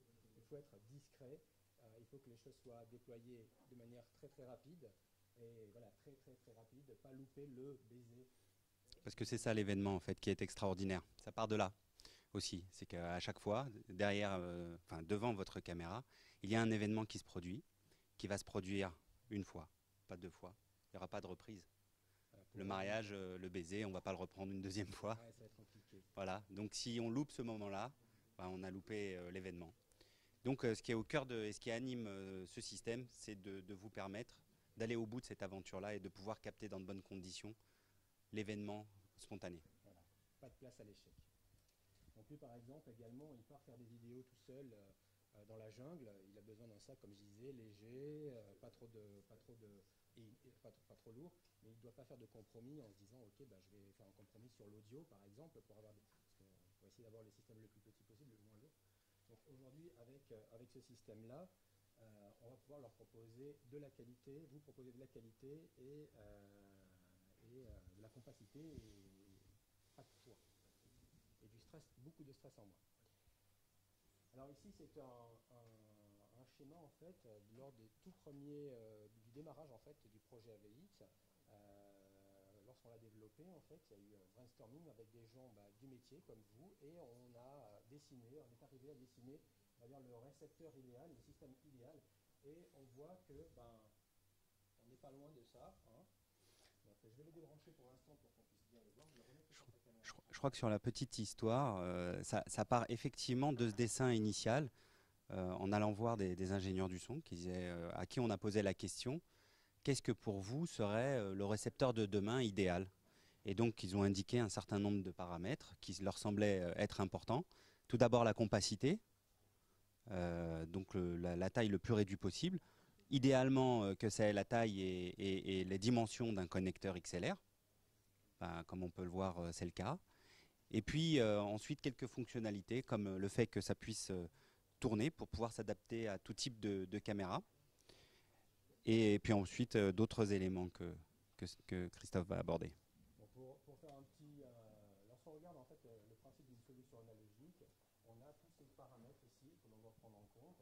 Donc avec la possibilité d'avoir plusieurs ensembles. Lorsque vous faites un tournage, par exemple, une conférence de presse, vous avez l'impression de vous dire, très bien, j'ai un système, je n'ai pas besoin qu'il puisse fonctionner avec d'autres systèmes. Simplement, vous êtes en immersion avec d'autres personnes qui vont être équipées eux aussi des systèmes HF. Il faut absolument que ce système que vous allez utiliser soit absolument compatible, on va dire, avec le... Enfin, chacun doit se respecter et vous ne devez pas brouiller les autres et les autres ne doivent pas vous brouiller. Donc, oui. Alors c'est toujours pareil en fait, tout à fait. Vous avez ce récepteur peut gérer un micro. Comme un analogique, il ne peut pas en gérer plusieurs. Voilà. On a d'autres systèmes pour ça qui peuvent en gérer plusieurs ou qui en géreront plusieurs dans un futur proche. Alors après, on va venir dans le détail après, oui, si vous permettez. Parce qu'après, en fait, ça, on fait ce qu'on veut. Du coup... Nous en étions système multicanaux, donc se permettre de fonctionner dans un environnement où il va y avoir plusieurs utilisateurs de systèmes HF. Évidemment, lorsqu'on va interagir, par exemple ici, les exigences du système AVX, donc c'est un système à transmission numérique du signal, on va augmenter la qualité audio, puisqu'en fait ici on n'a plus les artefacts qu'on pouvait avoir avec les systèmes analogiques, qui étaient ce qu'on appelle le compondeur. On compresse à l'émission, on expand à la réception pour avoir une dynamique d'au moins 100 dB. Donc ici, en fait, on va augmenter la qualité audio et on va avoir une grosse diminution de la taille du récepteur, qui a déjà disparu. En fait, juste pour revenir sur la genèse de ce graphe pour la compréhension, en fait, lorsqu'on produit et lorsqu'on construit un nouveau système, ça comporte en fait différents éléments qu'on place comme ça, la qualité audio, le système multicanaux plutôt, miniaturisation, simplicité d'emploi, autonomie, portée. Tous ces éléments, vous voyez, sont opposés les uns aux autres, c'est-à-dire que c'est une affaire de compromis à chaque fois. Ça interagit, on comprend bien que par exemple, si on avait voulu augmenter l'autonomie, par exemple, si on avait voulu augmenter l'autonomie, par exemple, on était obligé d'avoir des batteries plus grandes. Donc on venait évidemment jouer sur la taille du récepteur. Donc voilà le produit fini, comme je disais, on arrive à ça, ça se plug directement sur la caméra, ça tourne pour pouvoir l'orienter pour pas que ça gêne d'éventuels autres accessoires qu'on pourra avoir sur le système. Évidemment j'ai été muté depuis le début, super. Donc en fait voilà, on se rend compte en fait qu'en vidéo, le son, tout le monde s'en fout. Ben oui, en local ici, bien sûr, mais sur le web, encore, non. Donc nous clamons haut et fort qu'avec le système AVX, vous devez vous rester calme, vous relaxer. Mais pourquoi en fait on proclame tout ça? Parce qu'en fait avec le système AVX, puissance d'émission adaptative, c'est-à-dire qu'on va protéger la liaison entre l'émetteur et le récepteur. Le système va automatiquement sélectionner la meilleure fréquence disponible et éventuellement en changer en cours d'utilisation si la fréquence vient à être polluée par autre chose. Il faut savoir qu'ici on travaille dans la gamme des 1 giga 9. Donc si on est pollué par je ne sais quoi, le système, plusieurs fois par seconde, est capable de changer de fréquence.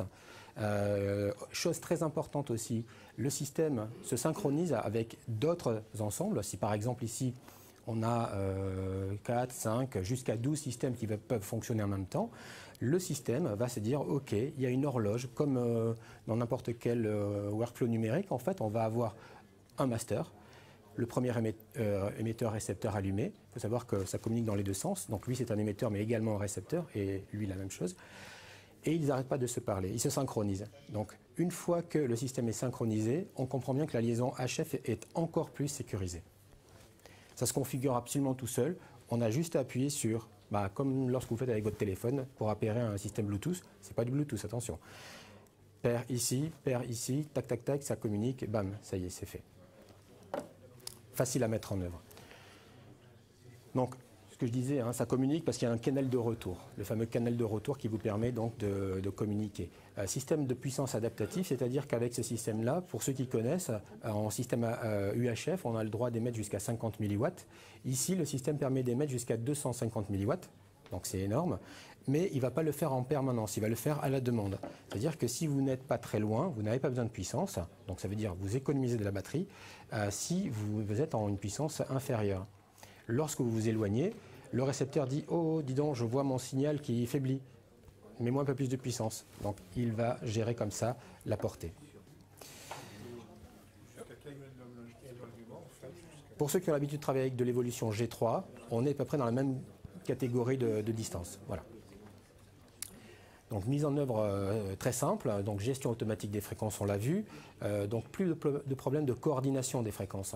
Lorsqu'on va sur des opérations un peu compliquées en HF, normalement il faudra un coordinateur de fréquences qui vienne vous dire quelle fréquence utiliser pour ne pas brouiller d'autres canaux. Donc ce système, lorsqu'on le connecte à une caméra sur une avec une XLR avec alimentation Phantom, on pourra piloter la marche et l'arrêt automatique du système. C'est-à-dire que quand vous partez faire un tournage, vous n'êtes pas avec la caméra allumée tout le temps. Donc lorsque vous l'éteignez, le système s'éteint, donc on économise de la batterie. Dès que vous allumez votre caméra, lui, il va s'allumer automatiquement. En gros, vous l'oubliez complètement. Hein, vous vous concentrez sur la prise de vue. Voilà, une petite précision, c'est cette fonctionnalité n'est possible qu'à partir du moment où vous disposez d'une alimentation Phantom. Voilà. Parce qu'on ne va pas retrouver la plupart du temps sur les prises mini jack où effectivement il n'y a pas de possibilité d'avoir de Phantom. Quel est l'avantage du système par rapport aux anciens systèmes Sennheiser où il y a un émetteur et un récepteur soit incorporé dans le micro, soit un plug pour rendre tout micro... Je vais me permettre de vous répondre. L'avantage de ce système, c'est qu'il a été conçu avec vous. C'est que c'est vous qui nous avez donné vos informations. Quand je dis vous, c'est les utilisateurs, les gens du terrain. Et donc l'avantage du système, c'est qu'il est complètement numérique. Voilà, donc il faut revenir quand même aux fondamentaux. Donc c'est un système digital avec un certain nombre d'avantages qui sont liés à cette technologie-là. Donc le fait que l'émetteur et le récepteur puissent communiquer ensemble, donc amène des fonctionnalités supplémentaires qui n'existent pas sur la version G3. Maintenant, c'est analogique, tout à fait. Voilà. Maintenant, encore une fois, comme je vous l'ai dit précédemment et comme l'a montré Christophe, un système quel qu'il soit, est fait de compromis. Donc le compromis qui est fait pour un système numérique destiné à la vidéo, c'est par exemple avoir un petit peu de retard lié à la numérisation du signal. Alors ça reste largement gérable dans la vidéo, puisqu'on est à 19 millisecondes. Je crois que Christophe utilisait le micro AVX, ça ne s'entend pas, ça ne se ressent pas, il n'y a pas de désynchronisation labiale. On est bien en dessous d'une frame. Donc... On est là, oui, on est une demi-frame, je crois, si je dis pas de bêtises pour les professionnels. Faire attention à ce qu'on dit, hein, il y a des spécialistes. Oui, justement, c'est pour ça que je prends des pincettes. Ça dépend à quelle fréquence. Ensuite, l'avantage, c'est la simplicité d'utilisation. Pas de squelch à régler, pas de fréquence à paramétrer. Un rappel, par exemple, lorsque vous appuyez sur le bouton d'appairage, vous appuyez brièvement sur le bouton d'appairage, c'est votre émetteur qui va clignoter, qui va vous dire « je suis là ». Vous pouvez toujours essayer de faire ça avec un système analogique, c'est pas possible. Maintenant, chaque chose... Juste pour rajouter, en fait, on parle de plein de fonctionnalités qui sont faites aujourd'hui automatiques, mais souvent, en fait, malheureusement, l'opérateur vidéo ne sait même pas que ces fonctions doivent être réglées. C'est ça le problème. Et souvent, on va partir en opération, faire un tournage et revenir en disant j'avais du souffle, la HF ça n'a pas marché, sauf qu'on ne savait pas, c'était tout simplement, il y avait des choses à régler. Aujourd'hui, en fait, vous vous occupez pas... Je vous laisse mettre debout. Voilà. Non, mais souvent, parfois pour des spécialistes de la HF, c'est parfois compliqué à régler, hein, un souci de fréquence. Maintenant, pour un petit peu compléter ce que vous avez évoqué et sur lequel j'ai répondu, il n'en reste pas moins qu'il y a des cas en termes d'exploitation où l'analogique est quelque part, enfin les systèmes tels que vous les connaissez de la gamme Sennheiser comme la gamme G3 ou la gamme un peu plus élevée qui s'intègre en 3000 ou 5000 vont rester nécessaires parce que vous aurez du multipoint à faire, un émetteur, plusieurs récepteurs, vous aurez énormément de fréquences à gérer. Donc il y a quand même des limitations. On a un cadre, comme on l'a défini tout à l'heure, avec des utilisations, des choses sur lesquelles c'est vraiment efficace. On a écouté le marché, on répond à vraiment une clientèle et à une typologie d'utilisation. C'est pour ça que le pont avec Canon, qui nous a précédé tout à l'heure, se fait, et le lien se fait vraiment naturellement sur la compacité, sur la facilité d'utilisation. Je pense qu'on a un petit peu le même objectif. Donc là, on a un point important, mais Youssef l'a dit, mais je tiens à vraiment le dire, c'est le réglage de la sensibilité qui se fait de manière automatique entre l'émetteur et le récepteur. C'est-à-dire que normalement, lorsque vous faites une opération avec un micro HF, vous devez aller dans l'émetteur et régler la sensibilité. Cette sensibilité va déterminer la qualité de votre signal vidéo. Hein. Si jamais vous pensez, par exemple, ne pas moduler de manière très importante en disant je ne vais pas saturer, c'est pas là qu'il faut regarder en fait, hein, parce qu'ici la sensibilité, on parle de la sensibilité pour avoir la meilleure excursion possible, c'est-à-dire le meilleur rapport signal sur bruit.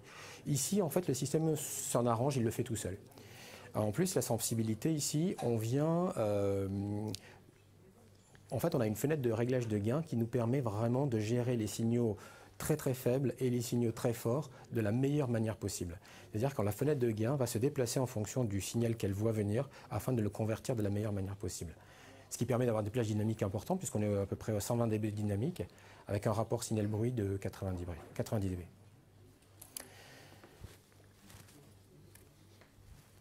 Je vous l'ai montré, en fait, ici on se retrouve avec un récepteur vraiment ultra compact. Ici j'ai débranché son pack batterie. Donc on voit le pack batterie ici. Donc pack batterie qui peut être rechargé en USB, d'ailleurs qui est livré avec son chargeur. Donc on a un petit connecteur USB ici. Vous l'enfichez directement. Voilà. Donc ce qui vous permet d'avoir 5 heures d'autonomie. Mais rappelez-vous, 5 heures d'autonomie, lorsque vous partez en tournage sur une journée, vous ramenez souvent pas 5 heures d'image. Donc ça veut dire que votre caméra, elle n'est pas allumée 5 heures. Donc voilà, et donc si vous utilisez avec l'alimentation fantôme, le fait qu'il s'éteigne et qu'il s'allume automatiquement, vous avez de quoi tenir la journée. L'autre petit avantage, enfin qui n'est pas un petit avantage, qui est un sacré avantage, c'est que donc, quand on arrive, quand on n'est pas stressé, qu'on arrive à ouvrir le système, voilà, hein, c'est ça. Hein. Vas-y, je le fais pendant que tu parles. Ah, ça y est, c'est bon, c'est sûr. L'effet Bonaldi. Donc on a une mini USB ici, que vous connaissez, classique, hein, qu'on utilise pour la téléphonie, pour tout un tas de choses, qui est donc juste à l'arrière de l'appareil, du récepteur AVX. Et donc là, vous allez pouvoir recharger le récepteur. Et vous allez également pouvoir le recharger en live, c'est-à-dire l'utiliser en fonctionnement et le recharger. Donc ça vous laisse la possibilité avec un petit chargeur pour AQ, ou bien sur certaines caméras, vous avez aussi une sortie USB qui vous permet de réalimenter si vous souhaitez utiliser la batterie de la caméra. C'est souvent pas le choix qu'on va faire en premier lieu. Mais il reste néanmoins possible d'avoir un accumulateur externe que vous allez brancher si jamais vous aviez besoin, le cas échéant, si vous aviez oublié de recharger votre accu. Voilà, il n'y a pas de connecteur propriétaire, hein, vous pouvez utiliser le pack batterie qui sert pour votre téléphone par exemple. Même votre chargeur, je l'ai fait. Je l'ai fait sur mon ordinateur, j'ai rechargé avec une prise USB de mon ordinateur, le récepteur. Donc blague à part, on a vu qu'il a eu des difficultés à enlever la petite protection. J'ai pas d'ongles, c'est pour ça. Non, mais en fait c'est bon signe, c'est-à-dire que ça protège bien de l'humidité, hein, c'est un appareil qui doit aller à l'extérieur. Donc le pack batterie qui est fourni avec, hein, allez-y. Pour le micro, et pareil en fait, on a le petit connecteur ici, et on vient l'afficher comme ceci. Donc on a vu qu'on connectait directement sur le connecteur XLR de la caméra. Si on n'a pas d'XLR, comme on a vu, on a livré avec le petit XLR 3 vers mini jack qui me permet de rentrer dans ce type d'appareil par exemple. On a aussi livré avec ce petit adaptateur qui permet donc, du coup il est parti, mais donc on vient positionner le récepteur là-dedans et sur le porte accessoire, la griffe porte accessoire, venir le fixer. Tiens, on va le positionner. Vous permettez? Juste une petite seconde. Je vous le rends. Voilà, je vais le mettre en configuration. Voilà. Connecteur. Donc ici, on comprend bien que lorsqu'on l'utilise de cette manière, on ne va pas évidemment pouvoir bénéficier du marche-arrêt automatique, hein, puisque c'est l'alimentation fantôme de la caméra qui nous donne le signal. Donc quand on parle d'un investissement avisé, c'est-à-dire qu'aujourd'hui, lorsqu'on parle de HF, il faut s'imaginer que dans le futur, il y a des choses qui peuvent disparaître en termes de ressources de fréquence, en étant plein dedans, puisqu'on a déjà subi un dividende numérique version 1 il y a quelques années, et on se dirige tout droit vers un Digital Dividende 2, qui va être effectif en tout cas pour la région parisienne à partir de l'année prochaine. Donc c'est très très rapide. Donc on va encore perdre une partie de fréquence. Ici on est dans des gammes sécurisées dans le sens où c'est la gamme DECT, enfin pour les appareils DECT. Donc elle est réservée à l'application non pas des micros, mais en tout cas de tous les appareils de télécommunication entre autres, et des micros aujourd'hui, puisqu'il n'y avait pas d'offre produit il y a encore très peu de temps. Donc voilà, donc on sécurise notre investissement dans le temps, puisqu'on va pouvoir, on sait l'utiliser de manière pérenne. On a aussi donc les batteries, hein, c'est des lithium-ion. Je n'ai pas parlé de l'autonomie du micro, puisque donc récepteur, en fonction de la taille, on voit que on va être petit, donc c'est 5 heures d'autonomie. Sur l'émetteur main ou l'émetteur de poche que j'ai là, on est sur 15 heures d'autonomie. Donc 15 heures d'autonomie, ça veut dire quoi? Comme je vous disais tout à l'heure, lorsqu'on allume automatiquement la caméra, le système s'allume. Lorsqu'on l'éteint, il s'éteint. Le micro, lui, lorsqu'il voit qu'il n'a pas son récepteur associé, il se met en veille. Donc, il consomme un petit peu malgré tout, mais 15 heures d'autonomie, ça me permet d'oublier mon micro dans le sac et d'en avoir besoin, d'allumer ma caméra. Le récepteur s'allume tout seul et l'émetteur, comprenant qu'il a son récepteur associé, il va s'allumer lui aussi. Donc plus de stress, mis à part donc faire attention à ne pas être muté comme tout à l'heure j'étais muté hein, sur mon Pocket, puisqu'en fait on a le petit switch ici qui permet de se muter. C'est même pas lorsqu'il attend, il entend, lorsque là, il voit la HF en fait. Voilà. C'est à la mise en route en fait du récepteur. Le récepteur se signale, donc il est dans une phase de couplage et là, voilà. Ils vont s'activer. Il va activer l'émetteur. Si on éteint le récepteur, voilà. Celui-ci va se mettre en veille. Voilà. Donc par exemple, je vais le faire en vrai. Je vais allumer le système ici. Il faut que j'allume mon émetteur aussi. Donc au départ, le temps qu'ils se synchronisent, ils sont rouges. Ah oui, tout le monde le voit. Voilà, ça y est, là ils se sont vus. Maintenant regardez, donc je ne touche pas mon micro. Voilà, imaginez que vous ayez une alimentation fantôme et qu'on éteigne la caméra. Donc là, du coup, on va éteindre le récepteur. Et automatiquement, lui, il va passer, avec un décalage évidemment, temporel. parce qu'il ne faut pas qu'il le fasse tout de suite. Parce que, voilà. Et donc ça y est, il a compris qu'il n'avait plus de récepteur associé. Il s'est mis en veille. Voilà. Donc dès qu'il comprend qu'il s'est détaché, il va s'étendre. Voilà, et là, je vais rallumer.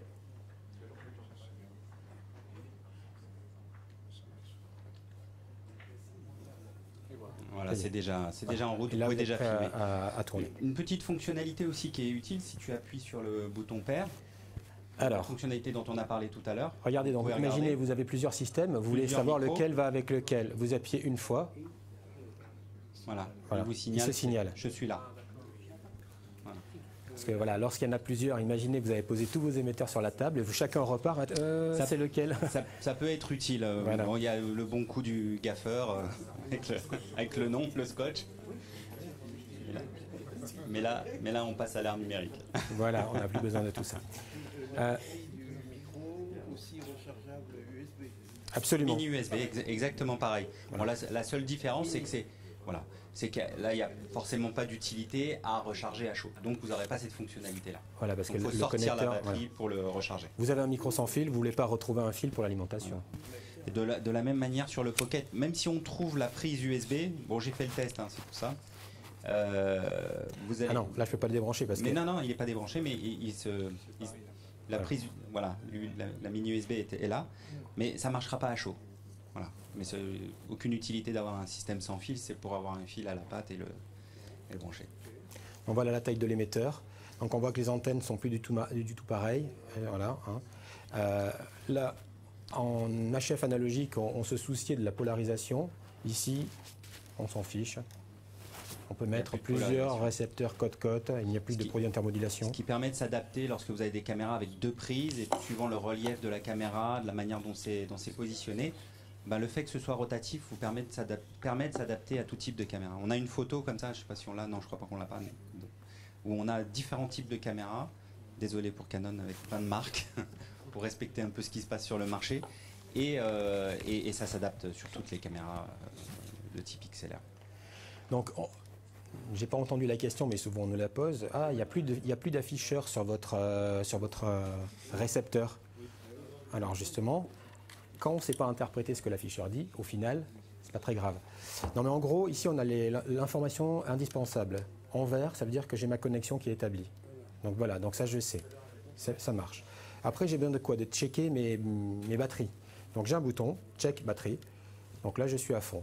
Tous les segments sont allumés, je suis à fond. J'ai besoin de savoir quoi d'autre? J'ai besoin de savoir mon niveau de sortie audio. Donc ici, j'ai un autre petit bouton et je viens, là je règle ma sortie audio. Plus 30 dB, plus 20, plus 10, 0 dB. Voilà, tout simplement. C'est d'ailleurs le seul vrai réglage qu'il y a sur la VX. Voilà, parce qu'après, tous les autres réglages sont absolument automatiques. Une fois que c'est défini, que vous avez réglé votre sortie je peux le faire circuler d'ailleurs. Brancher sur le Canon. On peut dire qu'il y a possibilité d'écouter le casque. Absolument, si le Canon il est équipé d'une sortie, donc on l'avait fait, bien sûr. La distance l'instance maximale pour garder le signal.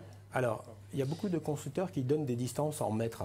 Enfin, en même temps, en France, on donne en mètres. Mais non, mais l'idée, c'est quoi? C'est la portée d'un système HF est tellement liée en fait à son environnement. Si on est perturbé en HF, on ne va pas porter loin. Si on est dans le désert, il n'y a absolument aucune perturbation HF, on va porter très loin.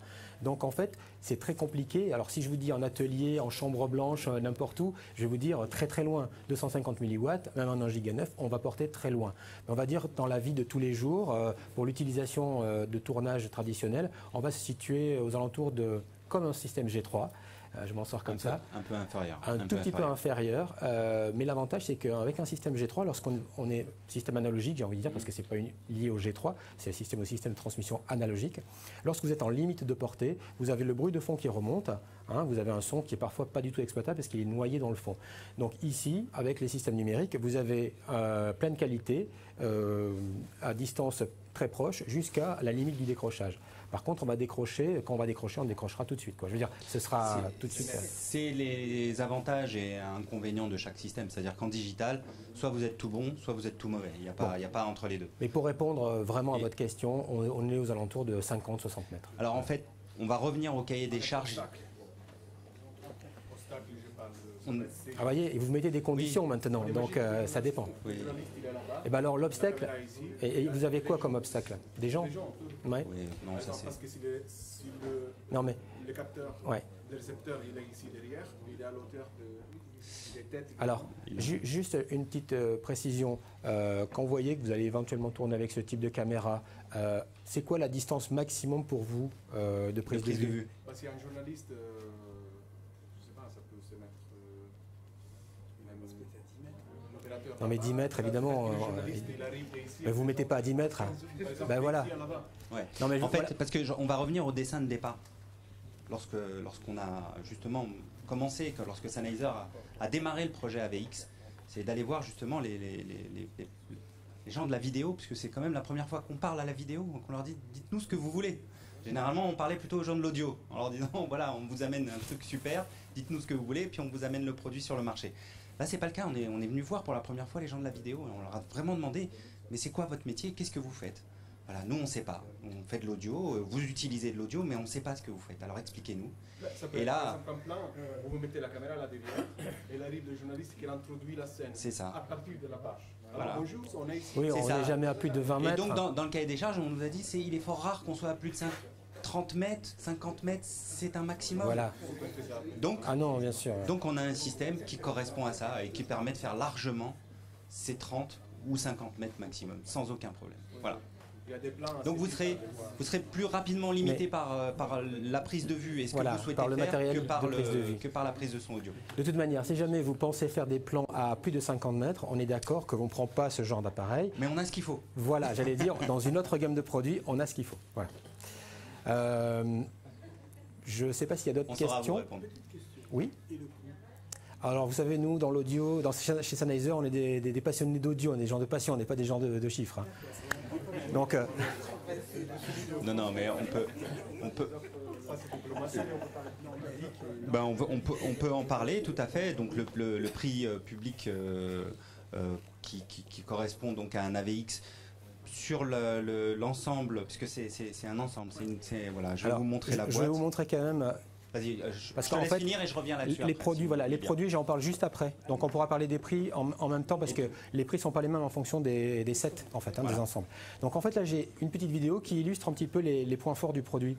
Donc pour revenir, c'est dans le même esprit que la vidéo que vous avez vue tout à l'heure. Donc vous avez vu qu'on a fait des efforts sur la qualité de la prise de vue. On a vraiment voulu que ce soit... D'ailleurs, c'était une vraie équipe de tournage cinéma qui est partie. C'était dans les Carpates, en Roumanie. On a vraiment utilisé les systèmes AVX dessus. Mais voilà, en termes d'image, on a essayé de faire comme vous le feriez. Et non pas comme nous, on pourrait le faire.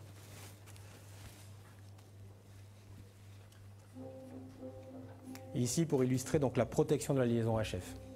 The Sennheiser AVX guarantees perfect audio transmission between a microphone and camera.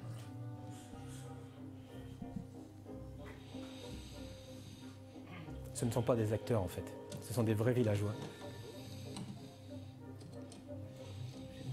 It selects the best operating frequency and switches to a clean channel before any interference becomes audible.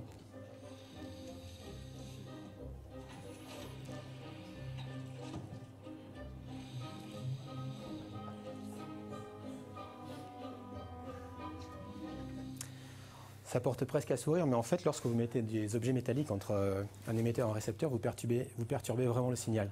Donc en fait, il y a le clin d'œil, mais ça perturbe vraiment le signal.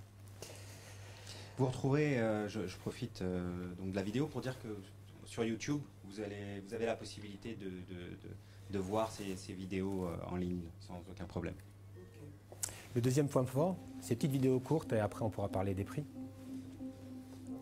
J'en ai 50 comme ça. The Sennheiser AVX plugs directly into your XLR audio input. It switches on automatically when you turn on your camera, so you're instantly ready to record.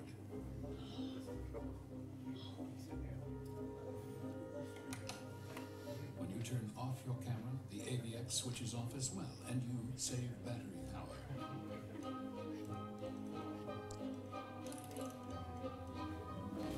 Allez, je fais vite pour passer la dernière. Donc la fameuse plage de dynamique qui est optimisée.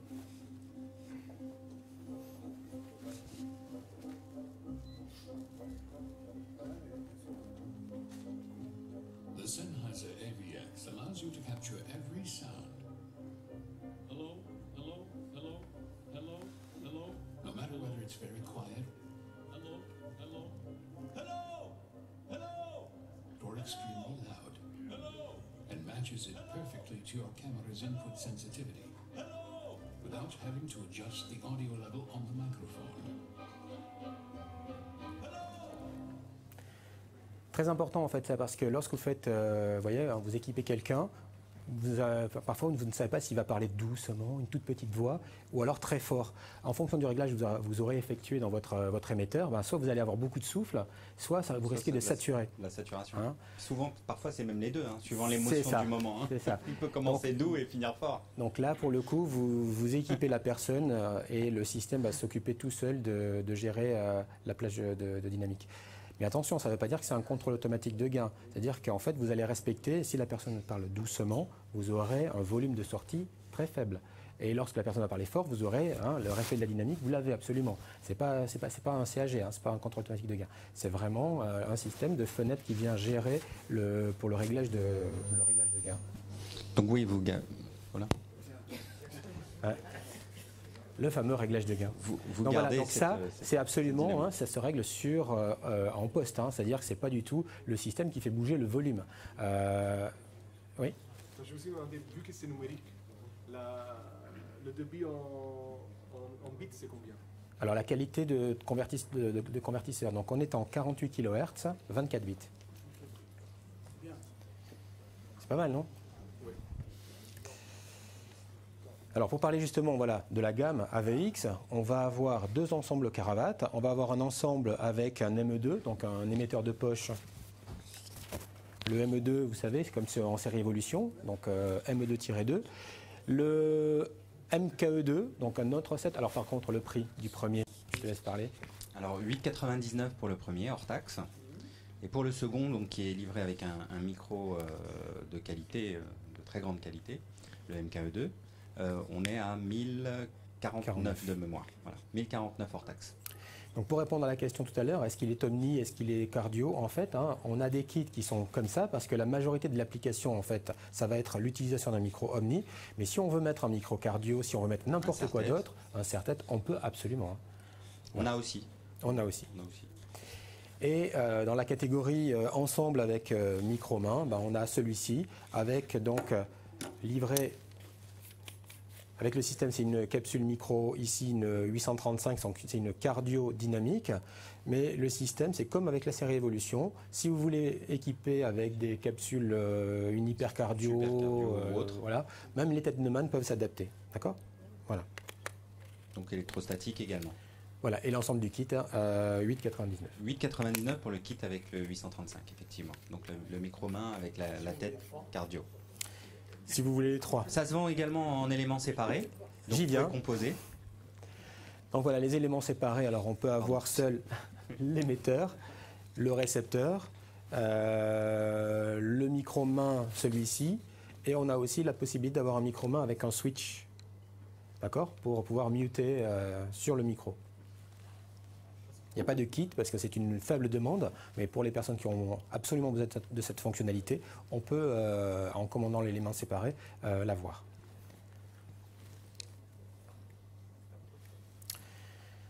Pour parler un petit peu des variantes qu'il existe également, ça nous permet de parler des gammes de fréquences.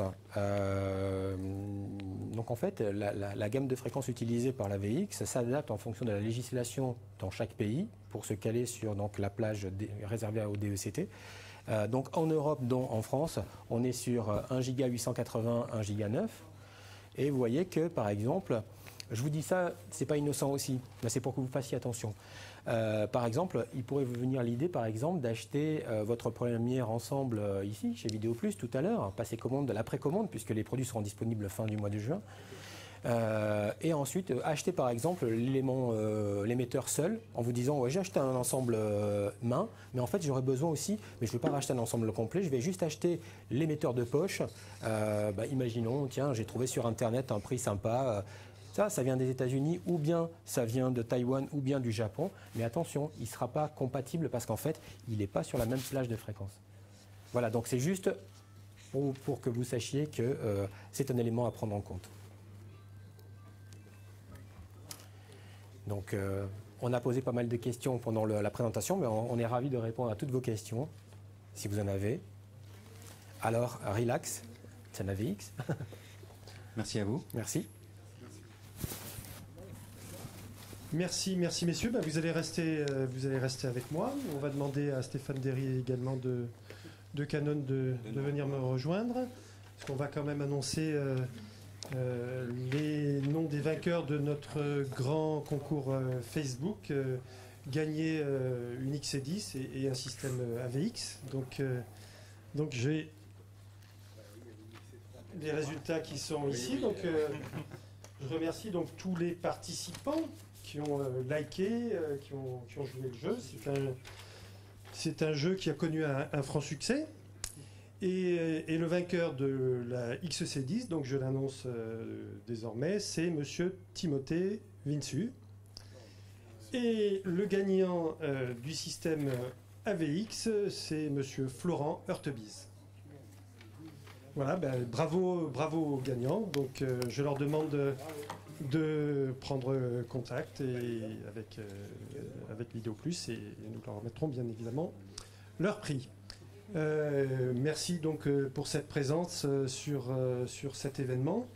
AVX donc de la légèreté et de la compacité, XA10 de la légèreté et de la compacité, des produits qui sont vraiment nouveaux, novateurs, qui sont au service, je pense, de l'émotion.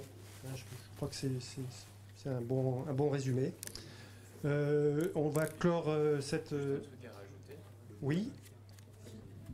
Ce que j'ai vu, je pensais que les gens le savaient, mais apparemment, comme j'ai beaucoup de questions, je réponds. Parce qu'évidemment, désolé, nous, on mesure que les temps sont un peu difficiles et donc on parle d'argent en euros et tout. Et en fait, c'est vrai que là, le pari, il faut que vous le compreniez, c'est vrai qu'à un moment, le gros capteur est un territoire de Canon, puisque c'est le 5D Mark II. que derrière sont arrivés d'autres constructeurs, des Blackmagic, des Panasonic, des Sony et autres, qui n'ont pas forcément le même savoir-faire aussi en termes d'optique et autres, mais qui ont pris quand même du poids sur le marché. Et que nous, pendant ce temps-là, on travaillait ce produit. Le choix qui a été fait, puisque évidemment, en fonction du prix du produit, ça permet d'apprécier ou non ses qualités, c'est d'être extrêmement agressif, puisque le produit va être lancé complet à 1 800 € en prix public. Donc, ce qui, pour une caméra 4K à 300 mégas qui fait de la photo, c'est la moitié du prix d'un 5D Mark III. C'est, enfin, quel que soit le relatif, c'est le prix de certaines épaulières. Gérard, désolé, j'en ai vu sur ton catalogue. Donc, et l'idée, concrètement, il n'y a pas de, c'est ce que j'expliquais aussi tout à l'heure, il n'y a pas de piège particulier. L'idée, ce que fait Canon, c'est qu'on sort un produit tous les 2 ans. Donc on le fait bien puisqu'il y a 2 ans de développement avant et concrètement il n'y a pas quelque chose de caché dans la caméra puisqu'on ne s'amuserait pas sur un produit de masse comme ça, là où la marque a vraiment quand même une très très belle image, de faire un produit qui déçoit. Donc la seule chose, et ça je suis toujours étonné après beaucoup d'années à travailler pour un japonais, il sous-estime toujours la répercussion d'un produit comme ça.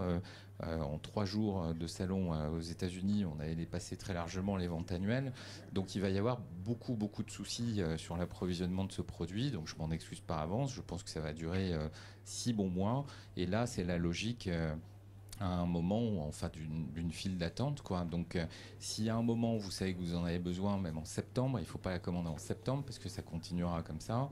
Là, il y a un petit arrivage, bon, a priori pas mal occupé, mais nous, ça part du Japon la fin de semaine prochaine, donc ça va être d'ici 15 jours à peu près chez Vidéo Plus. L'idée, c'est vraiment, si vous avez un projet, quel que soit son terme, de réserver la caméra au plus vite parce que c'est vrai que ça va être le souci majeur de ce produit. Après, ce sera oublié. C'est toujours pareil, comme quand on attend la naissance d'un enfant, ça paraît long, 9 mois, une fois qu'il est là, on a oublié. Donc bon. Mais là, on attaque les 9 mois. Donc, enfin, on a oublié. En tout cas, les difficultés que génère une phase de grossesse. Après, il y en a d'autres, hein, ça je suis d'accord. Mais concrètement, voilà, donc la caméra est complète, chargeur, batterie, etc. Le petit viseur que vous avez vu, tout est dedans. Il lui manque éventuellement les solutions audio Sennheiser. Peut-être dans le futur, on ne sait pas ce qui se passe entre différentes marques, d'envisager d'autres packs ou chez nous ou directement chez Vidéo Plus. En tout cas, j'insiste vraiment là-dessus parce que c'est vrai qu'après, on le dit toujours, les gens ne le font pas. Et puis après, mais je tourne la semaine prochaine, vous livrez personne en France, etc. Ça va se passer comme ça, on le sait déjà. Donc faites attention à ce point-là. Voilà. Bien, je te remercie Stéphane, tu m'as devancé dans mes conclusions puisque c'était... Voilà. Eh bien, je vous remercie. On va bientôt couper cette diffusion Internet et pouvoir manipuler ensemble tous ces beaux produits. Je vous remercie donc de votre attention.